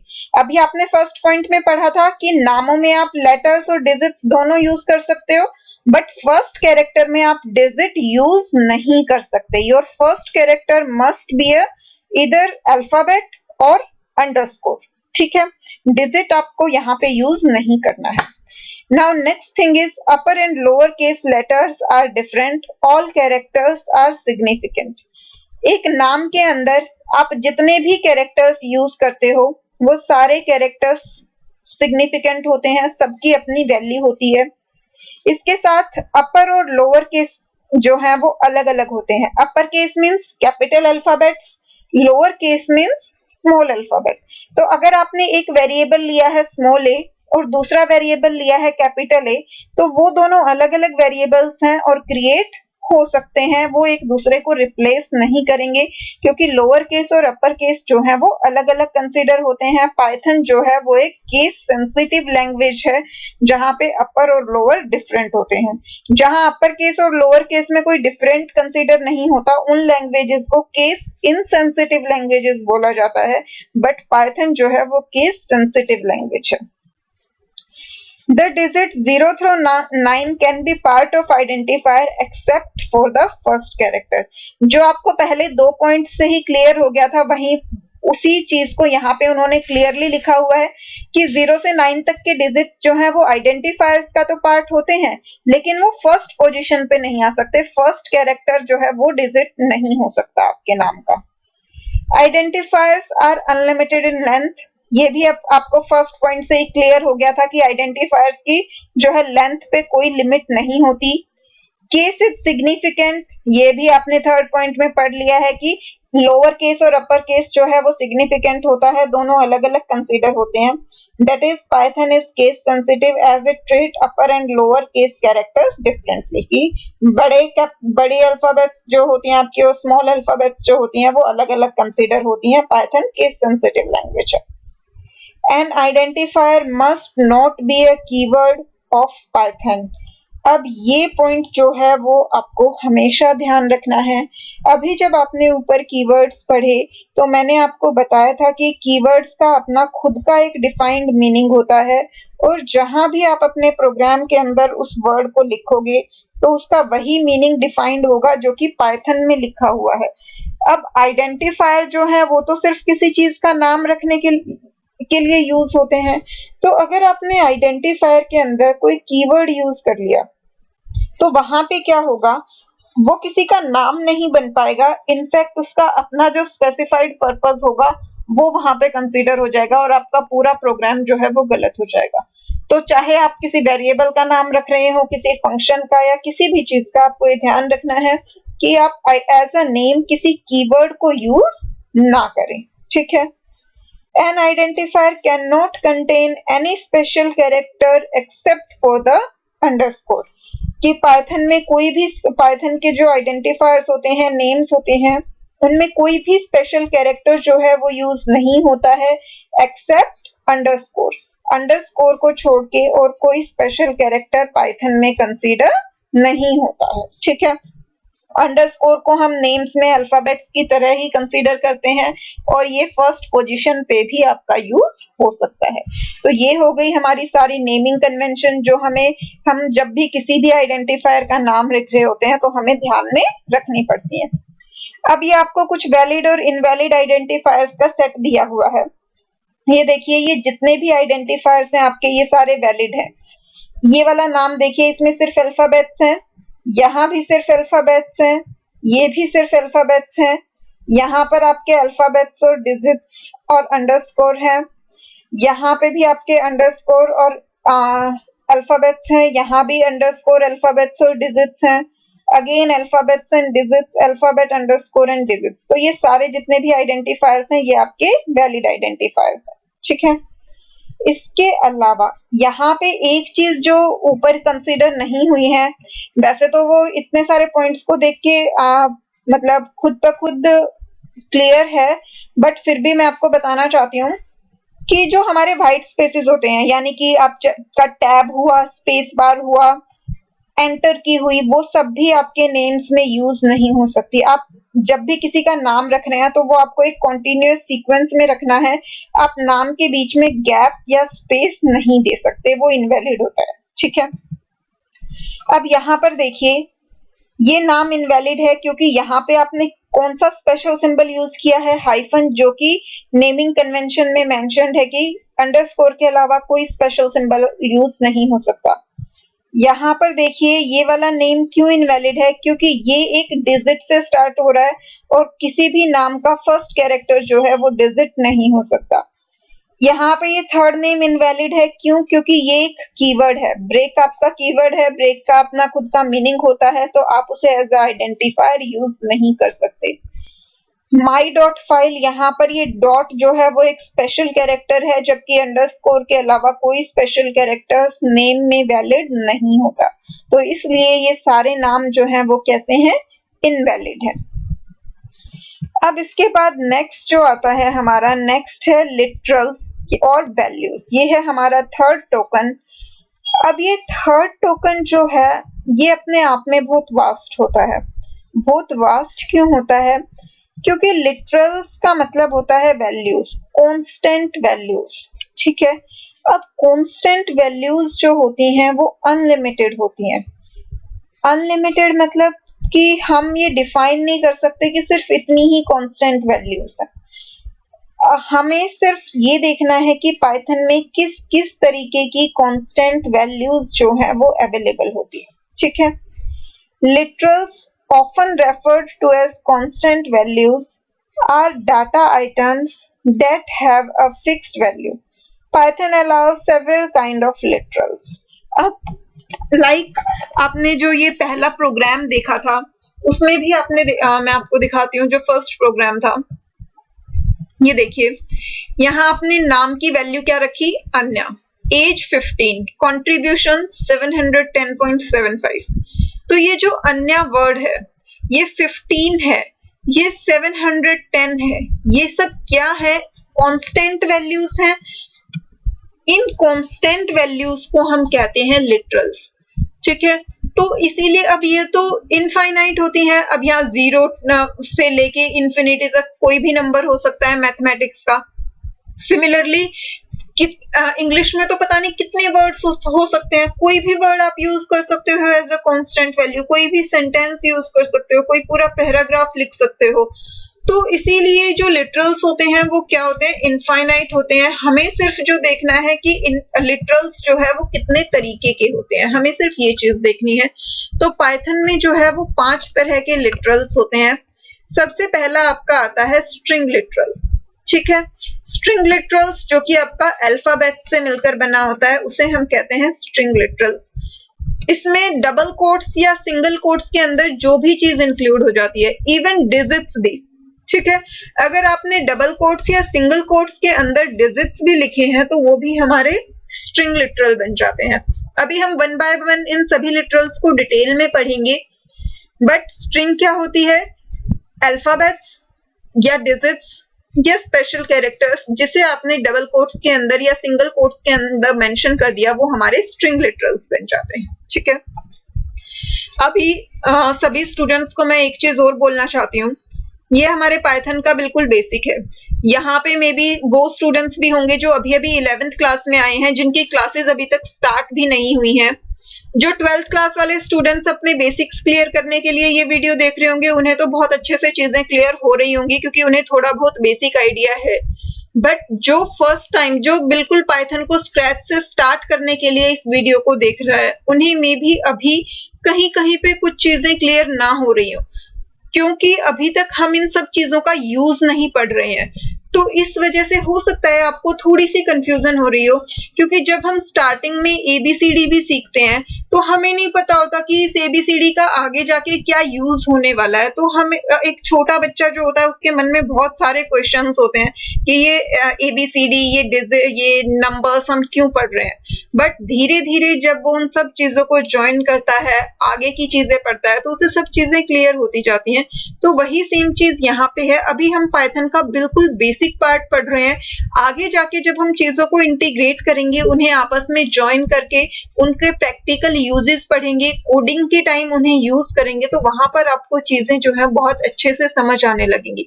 तो इसीलिए अभी से घबराने की जरूरत नहीं है अगर ये आपकी सिर्फ बिगनिंग है तो। Now our second literal is numeric literals. Numeric literals जो होते हैं वो हमारे numbers होते हैं, चाहे वो simple integer हो या floating point हो या किसी भी तरीके के। Simple integer यानी कि जो मैथ के आप कह सकते हो जो नेचुरल नंबर्स होते हैं 1 2 3 4 5 6 इस तरीके से। और जो फ्लोटिंग पॉइंट होते हैं वो आप कंसीडर कर सकते हो कि जो रियल नंबर्स होते हैं जो जिनमें डेसिमल आपका यूज होता है उन्हें हम फ्लोटिंग पॉइंट कहते हैं। न्यूमेरिक लिटरल्स भी हम आगे डिटेल में पढ़ने ही वाले हैं। थर्ड जो आपका आता है वो है हमारा बुलियन लिटरल। बुलियन लिटरल में हमारे पास सिर्फ 2 वैल्यूज होती हैं, ट्रू और फॉल्स। ट्रू और फॉल्स का जो नॉर्मल इंग्लिश का मीनिंग होता है, ट्रू मीन्स सही, फॉल्स मीन्स गलत, तो वही मीनिंग उनका यहाँ पर भी कंसीडर होता है। उसके बाद एक स्पेशल लिटरल आपके पास पाइथन में अवेलेबल होता है वो है नन। आपने ये नन अभी ऊपर कीवर्ड्स में भी देखा था, इवन ट्रू फॉल्स भी देखे थे।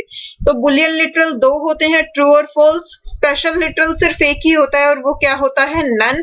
अगर हम किसी भी वेरिएबल को नन असाइन करते हैं उसका मतलब होता है कि उस वेरिएबल की वैल्यू अभी तक डिफाइंड नहीं है। उसके बाद जो है वो लिटरल्स की कलेक्शन आ जाती है। अब वन बाय वन हम सबको डिटेल में देखेंगे। First one is string literal की स्ट्रिंग लिटरल्स में क्या क्या होता है। A text enclosed in quotes forms a string literal in Python। वो टेक्स्ट जो कि सिंगल कोट्स या डबल कोट्स के अंदर बंद होता है उसे हम क्या कहते हैं, स्ट्रिंग लिटरल कहते हैं। फॉर एग्जाम्पल ये देखिए, यहाँ पे ये सिंगल कोट्स में ए मेंशन है, सिंगल कोट्स में एबीसी मेंशन है, डबल कोट्स में एबीसी है। ये सब हमारे क्या है, पाइथन में इन्हें हम स्ट्रिंग लिटरल कंसीडर करते हैं।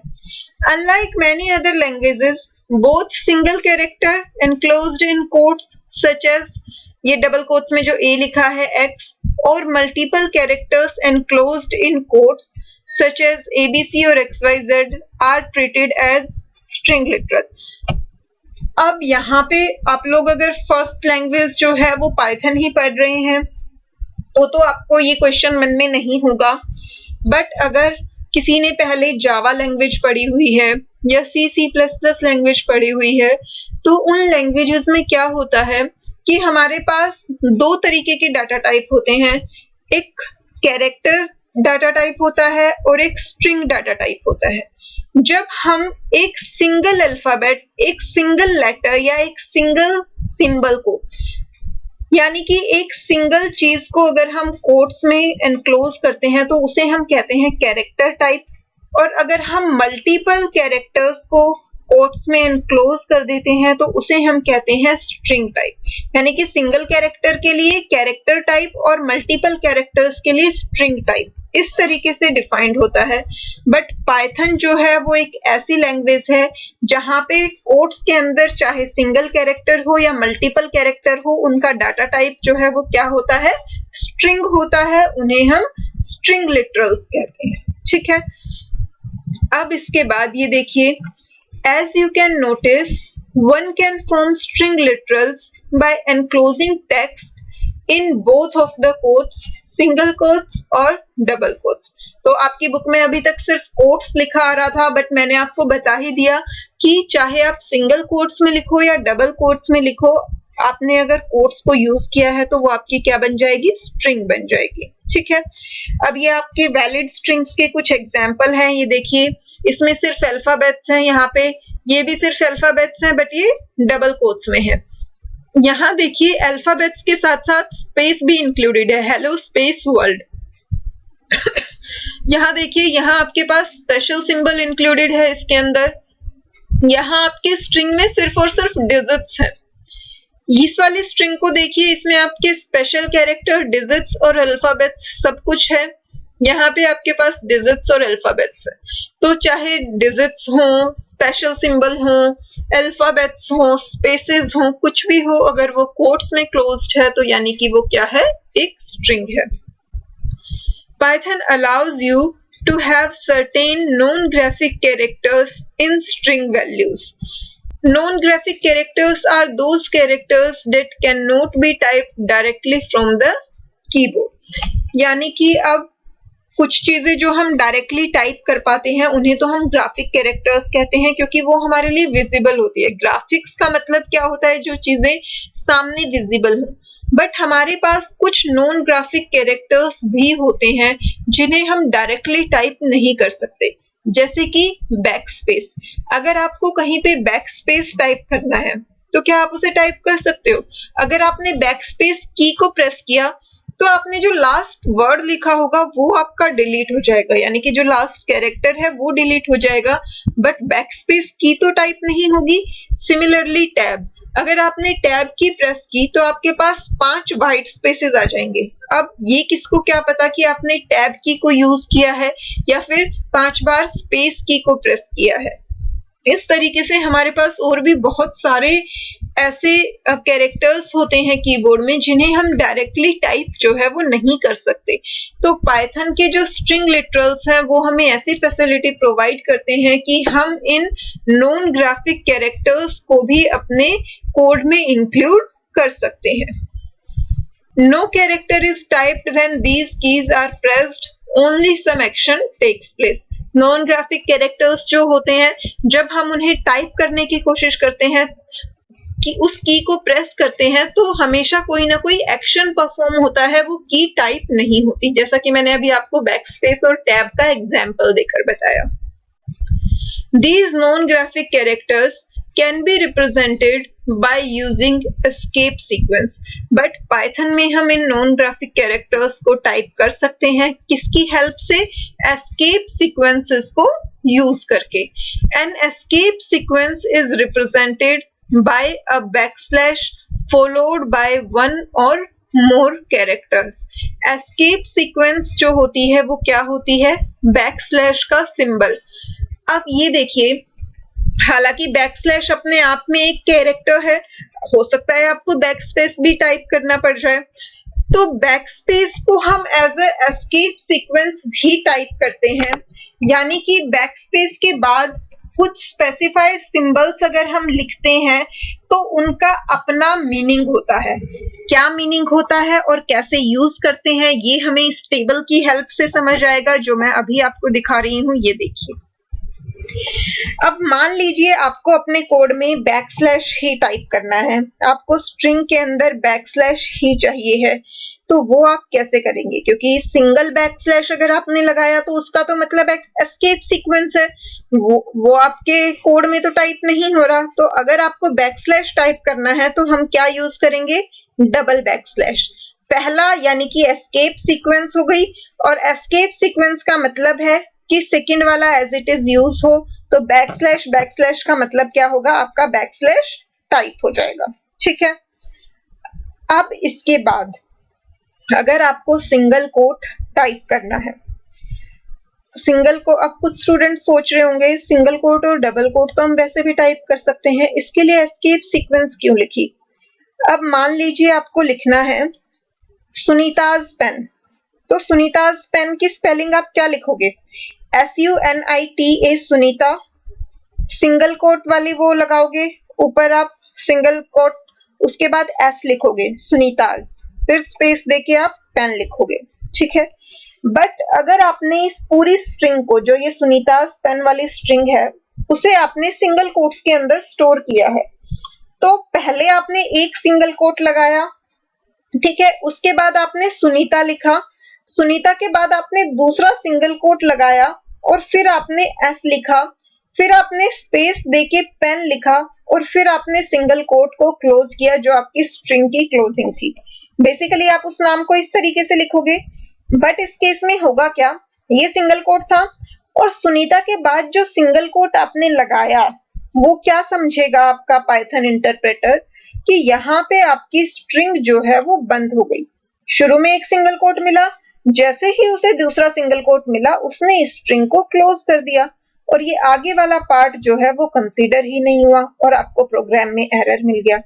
तो अगर आपने अपने जो आपकी स्ट्रिंग है उसे आपने सिंगल कोट्स के अंदर लिखा हुआ है, और उसी स्ट्रिंग के अंदर आपको सिंगल कोट टाइप भी करना है, तो इस सिंगल कोट को टाइप करने के लिए आप क्या यूज करोगे? बैकस्लैश का यूज करोगे। यानी कि आपने सिंगल कोट से स्टार्टिंग करी, ठीक है, उसके बाद आपने अपने नाम की स्पेलिंग लिखी, यहाँ पे आपको सिंगल कोट लगाना है तो पहले आपने बैकस्लैश लगाया, फिर आपने क्या किया? उसके बाद आपने यहाँ पे सिंगल कोट मेंशन किया, ठीक है, इधर सिंगल कोट लगाया, फिर उसके बाद आपने अपना पेन की स्पेलिंग लिखी, और फिर जो है वो सिंगल कोट लगाया। अब यहाँ पे क्या होगा? ये पूरा एज इट इज टाइप हो जाएगा सुनीताज पेन, क्योंकि यहाँ पे इस सिंगल कोट से पहले बैकस्लैश एस्केप सीक्वेंस लगी है, तो उसे पता चल जाएगा कि आपको यहाँ पे ये सिंगल कोट टाइप करना है, इसका जो वो पहले वाला डिफाइंड मीनिंग है वो कंसीडर नहीं होगा। ठीक है, सिमिलरली अगर आपकी कोई स्ट्रिंग डबल कोट्स के अंदर लिखी हुई है और उसी के अंदर आपको डबल कोट को टाइप भी करना है, तो उस केस में आप बैकस्लैश डबल कोट्स यूज कर सकते हो। ये सारी चीजें अभी आप प्रैक्टिकली करके देखेंगे, तो इसलिए अभी परेशान होने की जरूरत नहीं है अगर आपको कहीं पे कोई ऐसी चीज है जो समझ नहीं आ रही हो। जब भी आपको बेल साउंड प्रोड्यूस करनी है या बेल साउंड को शो करना है, उसके लिए आप /a यूज करेंगे। अगर आपको बैकस्पेस की को टाइप करना है तो /b आप लिखेंगे। फॉर्म फीड के लिए /f होता है, न्यू लाइन कैरेक्टर के लिए /n होता है। यानी कि अगर आपको अपने आउटपुट में कहीं पे नई लाइन जनरेट करनी है तो कोड लिखते हुए हम क्या लिखेंगे, /n, क्योंकि अगर कोड लिखते हुए एंटर की प्रेस कर दी तो वो तो कोडिंग में चेंजेस आएंगे ना कि आउटपुट में। अगर आउटपुट में नई लाइन चाहिए तो उसके लिए हम अपने कोड में क्या लिखेंगे, /n, ताकि जब ये एग्जीक्यूट हो तब नई लाइन जो है वो फॉर्म हो। उसी तरीके से कैरेज रिटर्न के लिए /r, टैब के लिए /t, और ये सारे जो हैं हमारे सिंबल्स जो हैं उसी पर्पस के लिए यूज होते हैं। मेन जो हमारी कोडिंग में यूज होते हैं वो है हमारा /b, /n, और इसके अलावा ये जो बिगिनिंग के 3 थे कि अगर स्लैश टाइप करना है, सिंगल कोट या डबल कोट टाइप करना है तो ये 4-5 ही जो हैं वो मेन होते हैं जो कोडिंग में यूज होते हैं। बाकी सबका अभी आपके लिए कोई काम नहीं है। In the above table, you see sequence representing single quote, double quote. हमने जो बिगनिंग के 3 पढ़े उसमें हमने स्लैश, सिंगल कोट और डबल कोट को ही रिप्रेजेंट करना सीखा है।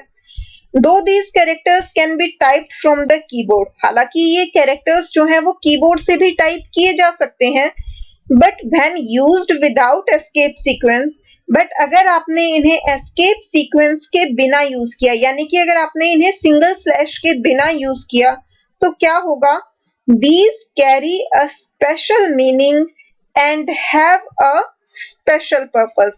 तो उस केस में ये अपना जो इनका स्पेशल मीनिंग है उसे कंसीडर करेंगे और उसी के अकॉर्डिंग परफॉर्म करेंगे। However, if these are to be typed as it is, then escape sequence should be used। तो अगर हमें इन्हें as it is टाइप करना है तो हमें escape sequence को यूज जो है वो करना पड़ेगा। अब इसका एग्जाम्पल अगर आप देखें तो यहाँ पर देखिए, अगर आपने ये डबल बैकस्लैश की जगह सिंगल स्लैश टाइप किया होता, ठीक है, यानी कि अगर आपने लिखा स्लैश, अगर आपको टाइप करना है कहीं पे, आपने वहां से टाइप कर दिया एज इट इज, तो उस केस में आपका क्या होगा कि इस स्लैश के बाद का जो वर्ड होगा वो उसका मीनिंग कंसीडर कर लेगा। मान लीजिए आपने लिखा, आपको कुछ जो थी आपने यहाँ पे पूरी अपनी स्पेलिंग लिखी, फिर उसी में आपको उसी स्ट्रिंग के अंदर आपको बैकस्लैश भी चाहिए था, उसके बाद आपने अपनी आगे की स्पेलिंग लिखी, ठीक है। अब अगर इस स्लैश के बाद ABFRT इस तरीके का कोई कैरेक्टर आ रहा होगा तो वो क्या बन जाएगी, स्लैश के बाद अगर A आ रहा होगा तो वो एज अ बेल यूज हो जाएगा और आउटपुट में आपको बेल साउंड सुनाई देगा। अगर स्लैश के बाद B आ रहा होगा तो वो आपका बैकस्पेस बन जाएगा, आउटपुट में एक कैरेक्टर डिलीट हो जाएगा। स्लैश के बाद N आ रहा होगा तो वो न्यू लाइन जनरेट कर देगा। क्योंकि यहाँ पे हमने ये सिंगल स्लैश टाइप किया है तो सिंगल स्लैश अपना स्पेशल मीनिंग अपने साथ रखेगा, यानी कि ये एस्केप सीक्वेंस का काम करेगा, ठीक है, और ये अपने नेक्स्ट कैरेक्टर को कंसीडर करेगा कि क्या है और उसी के अकॉर्डिंग एक्ट करेगा। इसीलिए अगर हम ये चाहते हैं कि ये एस्केप सीक्वेंस की तरह काम ना करे, ये सिंपल कैरेक्टर की तरह काम करे, तो उस केस में हम क्या करते हैं, हम डबल स्लैश लगाते हैं। तो वहां पे क्या होगा, पहला स्लैश तो एज अ एस्केप सीक्वेंस बन गया और सेकंड जो स्लैश है वो टाइप हो गया। पहले स्लैश ने क्या काम किया कि मेरे बाद वाला जो कैरेक्टर है वो एज इट इज टाइप हो जाए, और उसके बाद उसे स्लैश मिला तो स्लैश जो है आपके आउटपुट में टाइप हो गया, ठीक है। सिमिलरली सिंगल कोट, अगर आपके कोड में कहीं भी सिंगल कोट है तो वो सिंगल कोट क्या करेगा, उससे पहले कहीं का भी सिंगल कोट होगा वो उसे बंद कर देगा, बट हमें उसका वो मीनिंग नहीं चाहिए, हमें उसे सिर्फ टाइप करना है, उसका और कुछ मतलब नहीं चाहिए, तो इसलिए हम स्लैश के साथ कोट लगाएंगे, ठीक है। In Python, you can also directly type a double quote inside a single quote string and vice versa।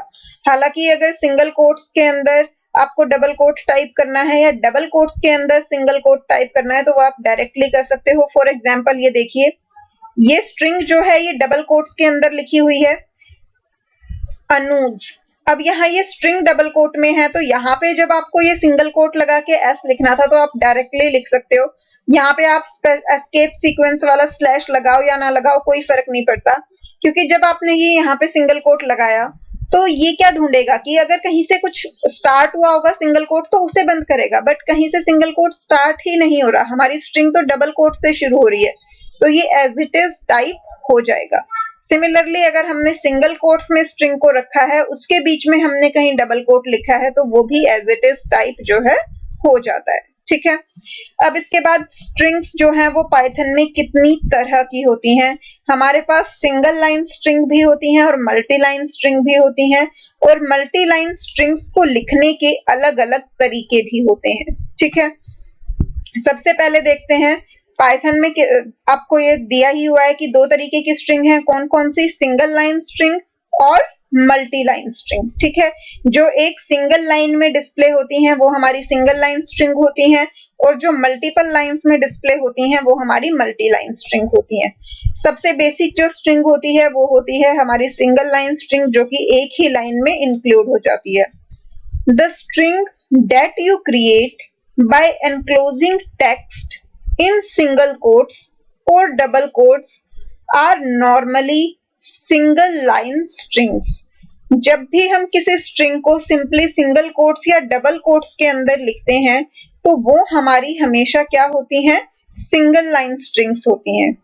They must terminate in one line. हमें उन स्ट्रिंग्स को, यानी कि जो भी स्ट्रिंग हमने सिंगल कोट या डबल कोट के अंदर लिखी होती है, हमें उन स्ट्रिंग्स को एक ही लाइन में खत्म करना होता है।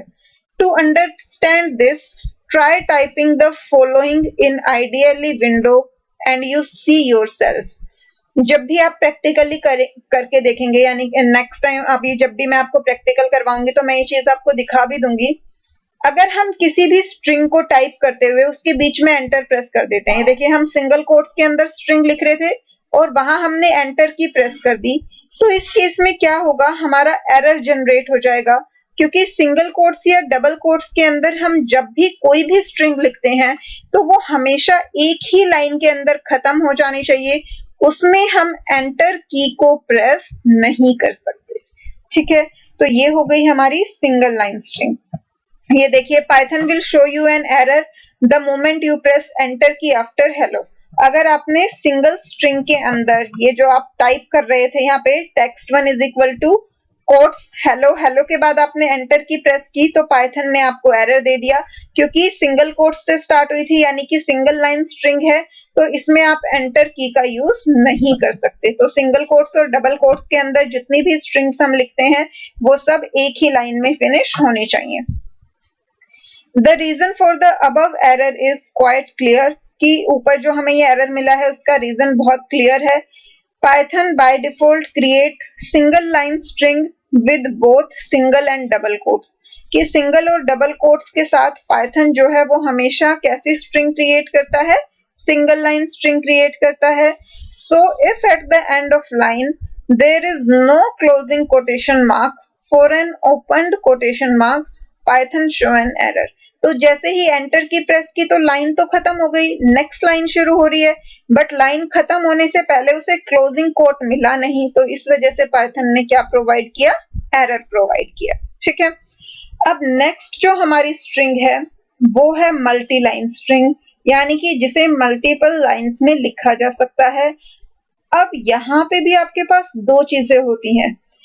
स्ट्रिंग को मल्टीपल लाइंस में लिखने के तो कई तरीके होते हैं, बट स्ट्रिंग को मल्टीपल लाइंस में डिस्प्ले भी करवाना होता है। तो अब यहाँ पे हम मल्टीपल लाइंस में स्ट्रिंग लिखना सीखेंगे और उसके साथ ये भी देखेंगे कि कौन से तरीका तो ऐसा है जिससे आप लिख तो पा रहे हो मल्टीपल लाइन में, लेकिन आउटपुट में वो एक ही लाइन में आ रही है, और कौन सा तरीका ऐसा है जिससे अगर आपने मल्टीपल लाइंस में लिखा है तो वो मल्टीपल लाइंस में ही डिस्प्ले हो रहा है। ठीक है, sometimes you need to store some text spread across multiple lines as one single string। आपको कई बार एक ही सिंगल स्ट्रिंग को ही मल्टीपल लाइंस में शो करना होता है। For that Python offers multi-line string, और उस काम के लिए पाइथन ने हमें मल्टी-लाइन स्ट्रिंग्स जो हैं वो प्रोवाइड किए हैं। Multi line strings can be created in two ways. हम दो तरीके से मल्टी-लाइन स्ट्रिंग्स क्रिएट कर सकते हैं। By adding a backslash at the end of normal single quote double single quote string. एक तरीका तो क्या होता है मल्टी लाइन स्ट्रिंग क्रिएट करने का कि हम अपने स्ट्रिंग के लास्ट में बैकस्लैश लगा के एंटर की प्रेस कर दें, तो उससे आप नेक्स्ट लाइन में जो है टाइप कर सकते हो। In normal string just add a backslash in the end before pressing enter to continue typing text on the next line। जैसा कि अभी आपने प्रीवियस एग्जाम्पल में देखा था, जब आपने हेलो के बाद एंटर प्रेस किया था, सिंगल कोट हेलो और फिर एंटर लगा के नेक्स्ट लाइन में आप वर्ड लिख रहे थे, वहां आपको एरर मिला था। बट अगर आप सिंगल कोट हेलो और फिर बैकस्लैश लगा के एंटर की प्रेस करते हैं और उसके बाद आप नेक्स्ट लाइन में टाइपिंग करते हैं, तो उससे आपको कोई एरर नहीं मिलेगा। Following figure show this. आपको ये यहाँ पे देखिए, वही सेम चीज आपको दिखाई गई है। टेक्स्ट 1 को कैसे टाइप किया, सिंगल कोट हेलो स्लैश लगा के फिर आपने ये वर्ड टाइप किया और फिर आपने स्ट्रिंग को क्लोज कर दिया। अब यहाँ से आपने इस टेक्स्ट 1 स्ट्रिंग को 2 लाइंस में लिखा, ठीक है, कोई एरर नहीं मिला क्योंकि बैकस्लैश के बाद एंटर की लगाई थी। बट जब आप इस स्ट्रिंग को डिस्प्ले करवाओगे तब क्या होगा, अगर आप टेक्स्ट 1 को प्रिंट करवाओगे, डिस्प्ले करवाओगे, तो वो आपकी एक ही लाइन में प्रिंट होगी, ना कि मल्टीपल लाइन में, ठीक है। तो जब आप सिंपल बेसिक जो स्ट्रिंग है आपकी सिंगल कोट और डबल कोट वाली, उनमें आप अगर स्लैश लगा के एंटर की का यूज करते हो, तो उस केस में आप टाइप तो कर पा रहे हो स्ट्रिंग को कई कई लाइंस में, लेकिन आउटपुट में आपकी वो स्ट्रिंग हमेशा एक ही लाइन में जो है डिस्प्ले होती है, ठीक है। अब आ जाते हैं नेक्स्ट पार्ट पे। Bye typing the text in triple quotation mark. String को मल्टीपल लाइंस में लिखने का एक और तरीका क्या होता है, ट्रिपल कोटेशन मार्क्स को यूज करना।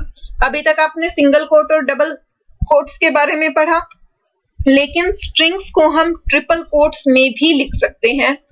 No backslash needed at the end of the line, और इस केस में हमें लाइन के लास्ट में किसी तरीके का बैकस्लैश जो है वो टाइप करने की जरूरत नहीं होती। Python allows you to type multi-line strings by enclosing them in triple quotation mark. Both triple apostrophe और triple quotation mark will work. यहाँ पे पाइथन जो है वो आपको ये फंक्शनैलिटी प्रोवाइड करता है कि जब भी आपको मल्टीपल लाइन में स्ट्रिंग चाहिए तो आप उसे ट्रिपल कोटेशन मार्क्स में स्टोर कर सकते हो। और ये अब आप सोच रहे होगे कि कीबोर्ड में ऐसा तो कोई सिंबल नहीं होता जिससे ट्रिपल कोटेशन लगा सके, तो यहाँ पे आप या तो 3 बार सिंगल कोट को यूज कर सकते हो या फिर 3 बार डबल कोट्स को यूज कर सकते हो, तो वो आपका क्या बन जाएगा, ट्रिपल कोटेशन मार्क। तो ये लाइन जो आपको ब्रैकेट में लिखी हुई है, बोथ ट्रिपल अपोस्ट्रोफे, क्योंकि जो आपका सिंगल कोट होता है उसे हम अपोस्ट्रोफे साइन भी बोलते हैं, तो या तो आप 3 बार अपोस्ट्रोफे लगा दो या फिर 3 बार कोटेशन मार्क लगा दो, दोनों ही जो है वो परफेक्टली वर्क करते हैं। और यहाँ पे इस तरीके से जो स्ट्रिंग लिखी जाती है वो आउटपुट में भी मल्टीपल लाइंस में डिस्प्ले होती है। फॉर एग्जाम्पल ये देखिए, अगर आपने एक स्ट्रिंग को इस तरीके से लिखा, ट्रिपल कोट से स्टार्ट किया, फिर हेलो लिखा, अब ये देखिए आखिर में कोई बैकस्लैश लगाने की जरूरत नहीं है, नेक्स्ट लाइन में वर्ल्ड लिखा, फिर नेक्स्ट लाइन में देयर आई कम लिखा, फिर उससे नेक्स्ट लाइन में चीयर्स लिखा और फिर इस ट्रिपल कोट को क्लोज कर दिया। अब जब इस स्ट्रिंग को प्रिंट करवाएंगे तो आउटपुट जो है वो इसी तरीके से आपका आएगा।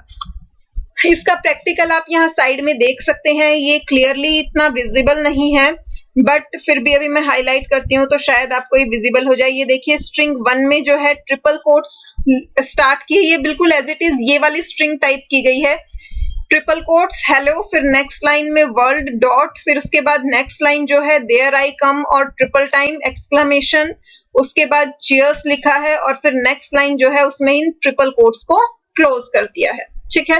अब इसके बाद जब हमने इसे प्रिंट करवाया इस स्ट्रिंग को, जो ये str1 थी, तो ये देखिए आउटपुट भी जो है वो मल्टीपल लाइन में आया।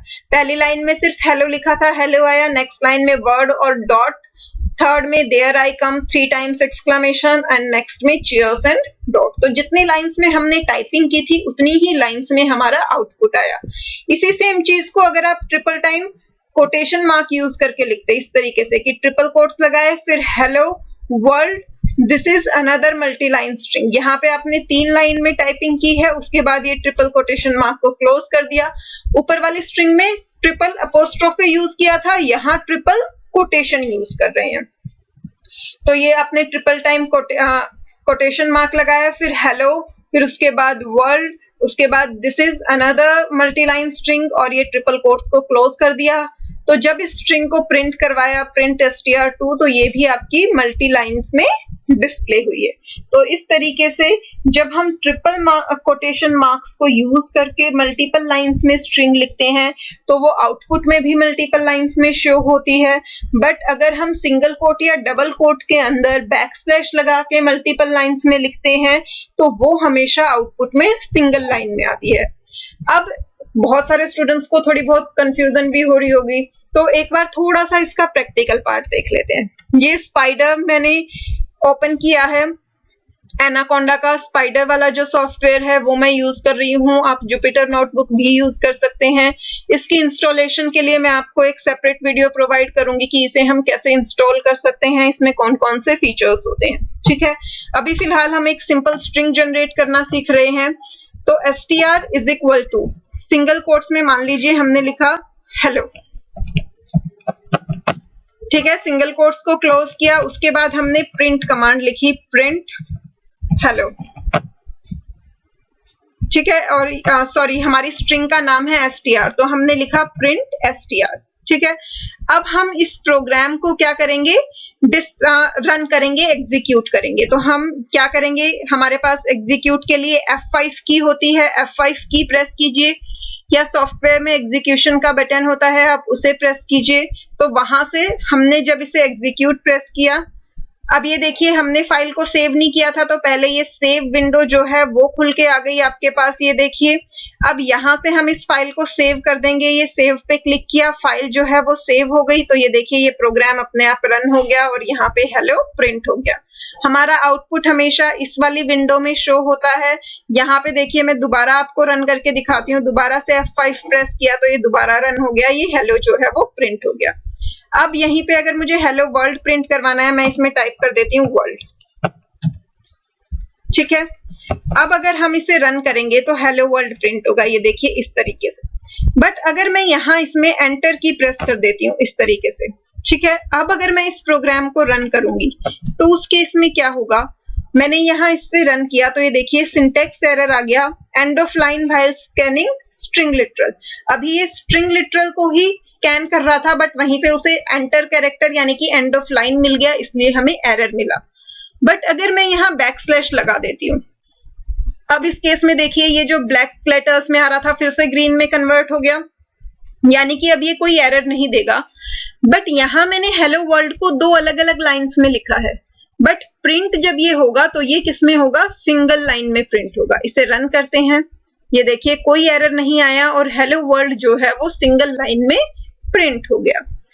अब अगर यहाँ पे देखिए मैं सिंगल कोट्स की जगह ट्रिपल कोट्स यूज करती, ये मैंने ट्रिपल टाइम कोट्स लगाए और यहाँ भी मैं ट्रिपल कोट्स को अगर यूज करती, अब अगर मैं इसे रन करूंगी तो ये देखिए मैंने 2 लाइंस में हेलो वर्ल्ड लिखा था तो ये 2 लाइंस में ही प्रिंट हुआ।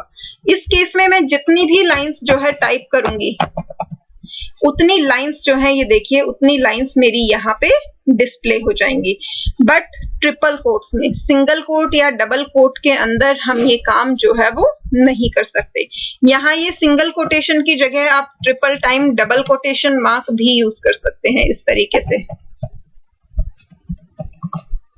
अब अगर इसे रन करेंगे तो भी बिल्कुल सेम वही आउटपुट जो है डिस्प्ले होगा। तो डबल कोट्स के अंदर आप जो भी टाइप करें, सिंगल कोट्स के अंदर जो भी टाइप करें वो सब स्ट्रिंग का काम करते हैं, और अगर मल्टीपल लाइंस में लिखना है तो वो क्या बन जाता है, हमारी मल्टी लाइन स्ट्रिंग बन जाता है। ठीक है, अब हम आ जाते हैं थोड़े सा प्रीवियस पार्ट पे जो आपने स्पेशल कैरेक्टर्स पढ़े थे एस्केप सीक्वेंस के साथ। ठीक है, अब मान लीजिए मुझे यहाँ डिस्प्ले करना है अनूज बुक। ठीक है, तो अगर मैंने ये सिंपली टाइप किया तो ये देखिए जहां ये सिंगल कोट आ रहा है वहीं पे आपकी स्ट्रिंग क्लोज हो गई और ये बाकी के पार्ट को रीड ही नहीं कर रहा। अगर मैं इसे रन भी करूंगी तो ये देखिए हमें क्या मिला, इनवैलिड सिंटैक्स मिला, हमें एरर मिल गया।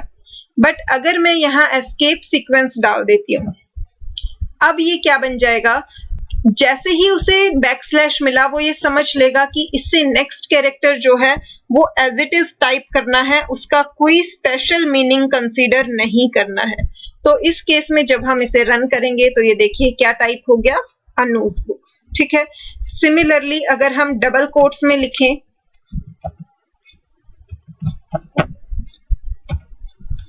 अनूज बुक, अब यहाँ पर देखिए मेरी स्ट्रिंग जो थी वो डबल कोट्स में लिखी है, तो अब जब यहाँ पे ये सिंगल कोट आया तो इसने, इसकी जब कोई बिगनिंग ही नहीं थी तो इसने किसी को क्लोज भी नहीं किया। तो यहाँ अगर हमने एस्केप सीक्वेंस को यूज नहीं भी किया तो भी आपका आउटपुट जो है वो बिल्कुल सही आएगा।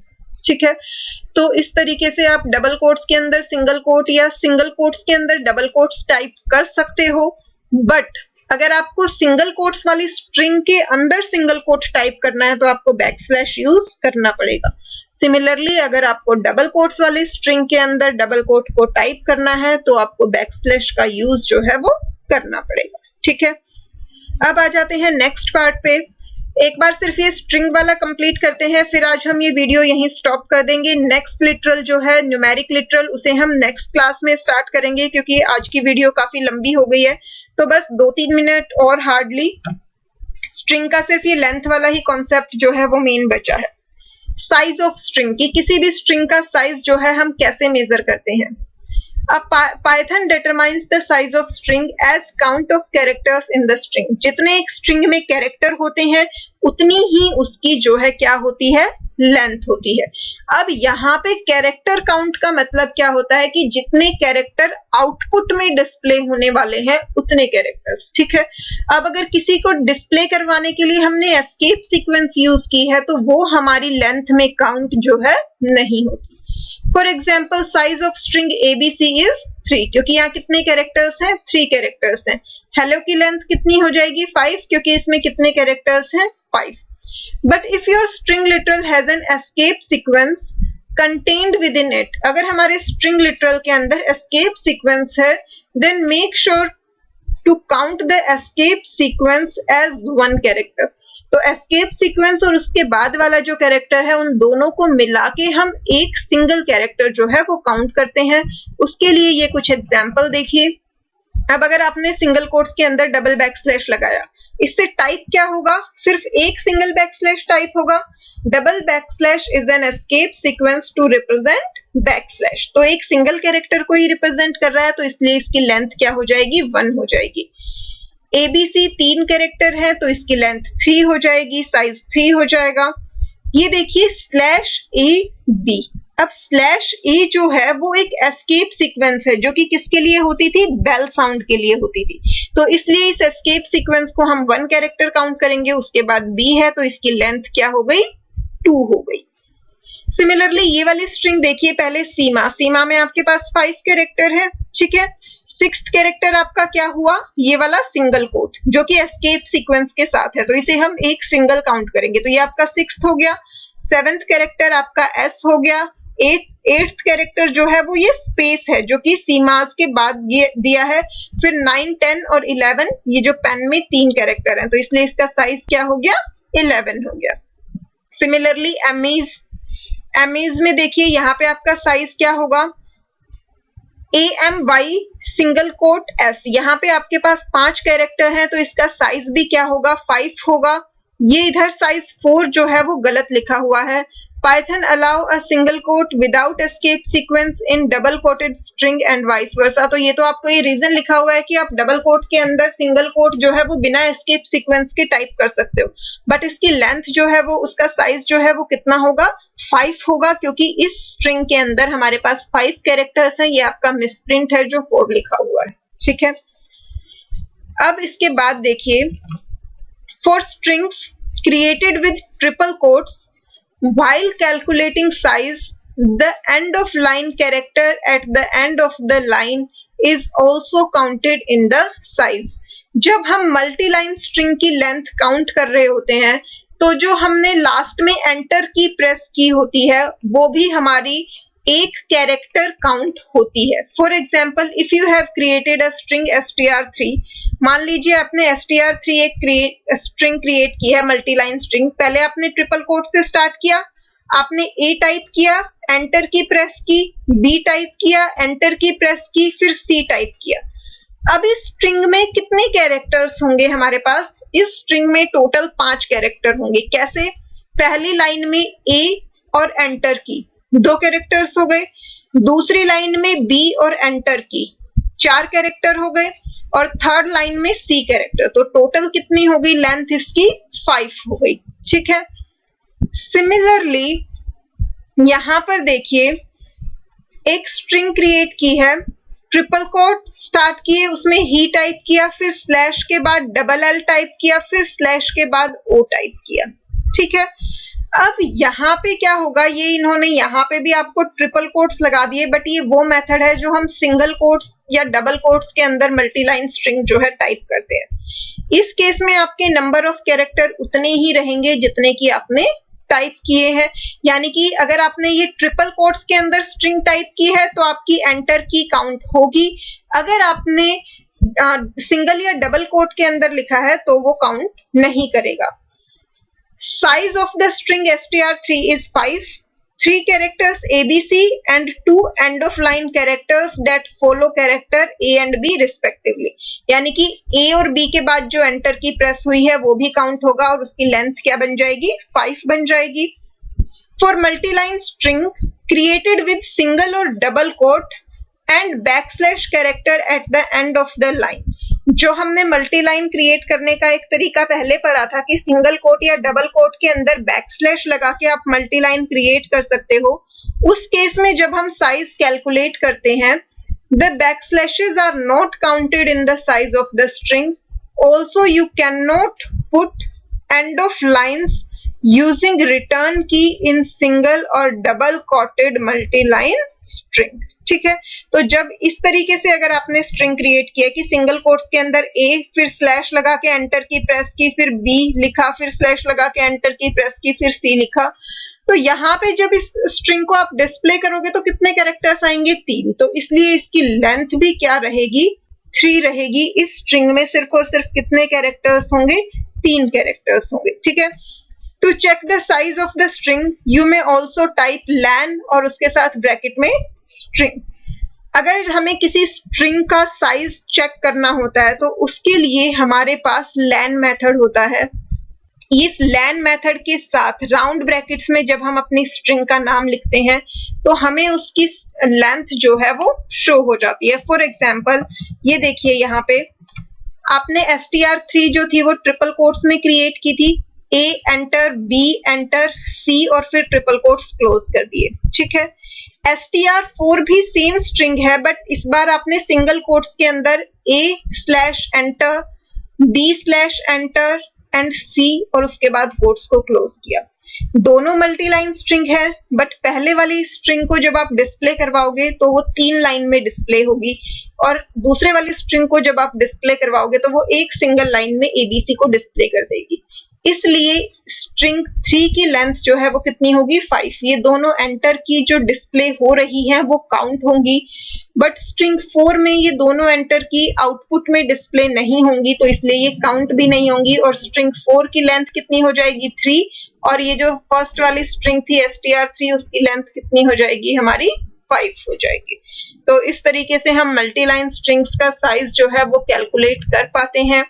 नेक्स्ट जो है वो हमारा न्यूमेरिक लिटरल है, जिसे हम नेक्स्ट वीडियो में डिस्कस करेंगे। आज की वीडियो ऑलरेडी काफी बड़ी हो गई है, तो पहले आप इतने पार्ट को अच्छे से रिवाइज कीजिए, फिर जो है हम नेक्स्ट पार्ट स्टार्ट करेंगे। ठीक है। एक बार मैं आपको इसका प्रैक्टिकल करके दिखा देती हूँ कि स्ट्रिंग्स का साइज हम कैसे कैलकुलेट करते हैं। यहाँ हम थोड़ी छोटी स्ट्रिंग ले लेते हैं और यहाँ से आपको वो भी क्लियर हो जाएगा जो एमीज वाला आपका केस था। एमीज की आपको लेंथ चाहिए थी, तो यहाँ सेम हमने वो अनूज लिखा है, तो वहां पे आप इसकी लेंथ हमें कितनी मिलनी चाहिए, उसके लिए हम क्या यूज करेंगे? लैन फंक्शन। लैन और लैन के साथ ब्रैकेट में हम क्या लिख देंगे? स्ट्रिंग का नाम यानी कि str। तो अब जो है क्या डिस्प्ले होगा? str की लेंथ डिस्प्ले हो जाएगी। इसके बाद हम इसे एग्जीक्यूट करेंगे। F5 प्रेस किया तो ये देखिए ये लेंथ कितनी आ रही है 5, जबकि वहां आपको बुक में क्या शो किया गया था 4, जो कि सिर्फ मिसप्रिंट था। ये देखिए ये वाला कॉन्सेप्ट मैं आपको बता रही हूँ। ये जो एमीज वाला पार्ट था आपका, सेम इसी तरीके से मैंने टाइप किया है अनूज, तो इसकी लेंथ कितनी शो हुई आपको यहाँ पे 5, जो कि मैंने आपको बताया था कि ये 4 मिसप्रिंट है, एक्चुअल में इसकी लेंथ कितनी हो जाएगी 5 होगी। ठीक है, सिमिलरली मैं आपको मल्टी लाइन का एग्जाम्पल जो है वो करवा देती हूँ। यहाँ पे हम टाइप करते हैं हेलो, बैकस्लैश लगा के मैंने एंटर की प्रेस की और यहाँ मैंने टाइप किया वर्ल्ड। ठीक है, मैंने डबल कोट्स को क्लोज कर दिया। अब इसके बाद मैं एक और स्ट्रिंग ले लेती हूँ str1, इसमें मैं ट्रिपल कोट्स की हेल्प से स्टोर करवाऊंगी। ठीक है, मैंने ट्रिपल कोट्स लगाए, इन ट्रिपल कोट्स के अंदर मैं टाइप कर रही हूँ हेलो और नेक्स्ट लाइन में मैं टाइप कर रही हूँ वर्ल्ड और फिर मैं इन ट्रिपल कोट्स को क्लोज कर दे रही हूँ। ठीक है, अब मैं दोनों लेंथ प्रिंट करवाऊंगी, str की भी और str1 की भी। ठीक है, प्रिंट के अंदर लैन फंक्शन यूज किया और उसके अंदर क्या प्रोवाइड किया str1। ठीक है, अब पहली प्रिंट स्टेटमेंट से str की लेंथ प्रिंट करवा रहे हैं, दूसरे से str1 की प्रिंट करवा रहे हैं। ठीक है, अब हम इसे एग्जीक्यूट करके देखते हैं कि हमें क्या आउटपुट मिलेगा। ये देखिए पहले केस में हमें लेंथ मिली 10, दूसरे केस में हमें लेंथ क्या मिली 11। फर्क क्यों आया? क्योंकि पहले केस में वो एक साथ डिस्प्ले हो रहा था। मैं आपको डिस्प्ले भी करके दिखा देती हूँ। यहाँ हम दे देंगे प्रिंट str और उसके बाद str की लेंथ और नेक्स्ट लाइन में हम दे देते हैं प्रिंट str1 और फिर उसके बाद str1 की लेंथ जो है वो डिस्प्ले हो रही है। अब हम इसे रन करते हैं। ये देखिए ये हेलो वर्ल्ड एक ही लाइन में डिस्प्ले हो रहा था क्योंकि हमने इसे डबल कोट्स में बैकस्लैश के साथ क्रिएट किया था, तो यहाँ टोटल लेंथ कितनी आई 10। बट ये वाला हेलो वर्ल्ड हमने ट्रिपल कोट्स में जब मल्टी लाइंस में लिखा तो ये डिस्प्ले भी हुआ, तो यहाँ ये एंटर की जो हेलो के बाद थी वो काउंट हो रही है और इसकी लेंथ हमारी कितनी शो हो रही है 11। तो इस तरीके से हम मल्टी लाइन स्ट्रिंग्स का साइज जो है काउंट करते हैं। अगर वो ट्रिपल कोट में है तो एंटर की काउंट होती है, बट अगर सिंगल या डबल कोट्स में है तो ना बैकस्लैश काउंट होता है और ना ही एंटर की काउंट होती है। तो आज के लिए इतना ही, मिलते हैं नेक्स्ट वीडियो में। अगर आपको आज की वीडियो समझ आई है, पसंद आई है तो वीडियो को लाइक जरूर कीजिए। अगर अभी तक आपने चैनल सब्सक्राइब नहीं किया है, आप चैनल पर नए हैं तो चैनल को जल्दी से सब्सक्राइब कर लीजिए, बेल आइकन प्रेस कीजिए ताकि आपको हर नई वीडियो की नोटिफिकेशन जो है वो मिलती रहे। और आपका फीडबैक मेरे लिए बहुत वैल्यूएबल है, तो कमेंट करके मुझे अपना फीडबैक जरूर प्रोवाइड करें। अगर आपको वीडियो में कहीं पर भी कुछ डाउट है तो आप अपने डाउट्स भी कमेंट करके पूछ सकते हैं। Bye bye.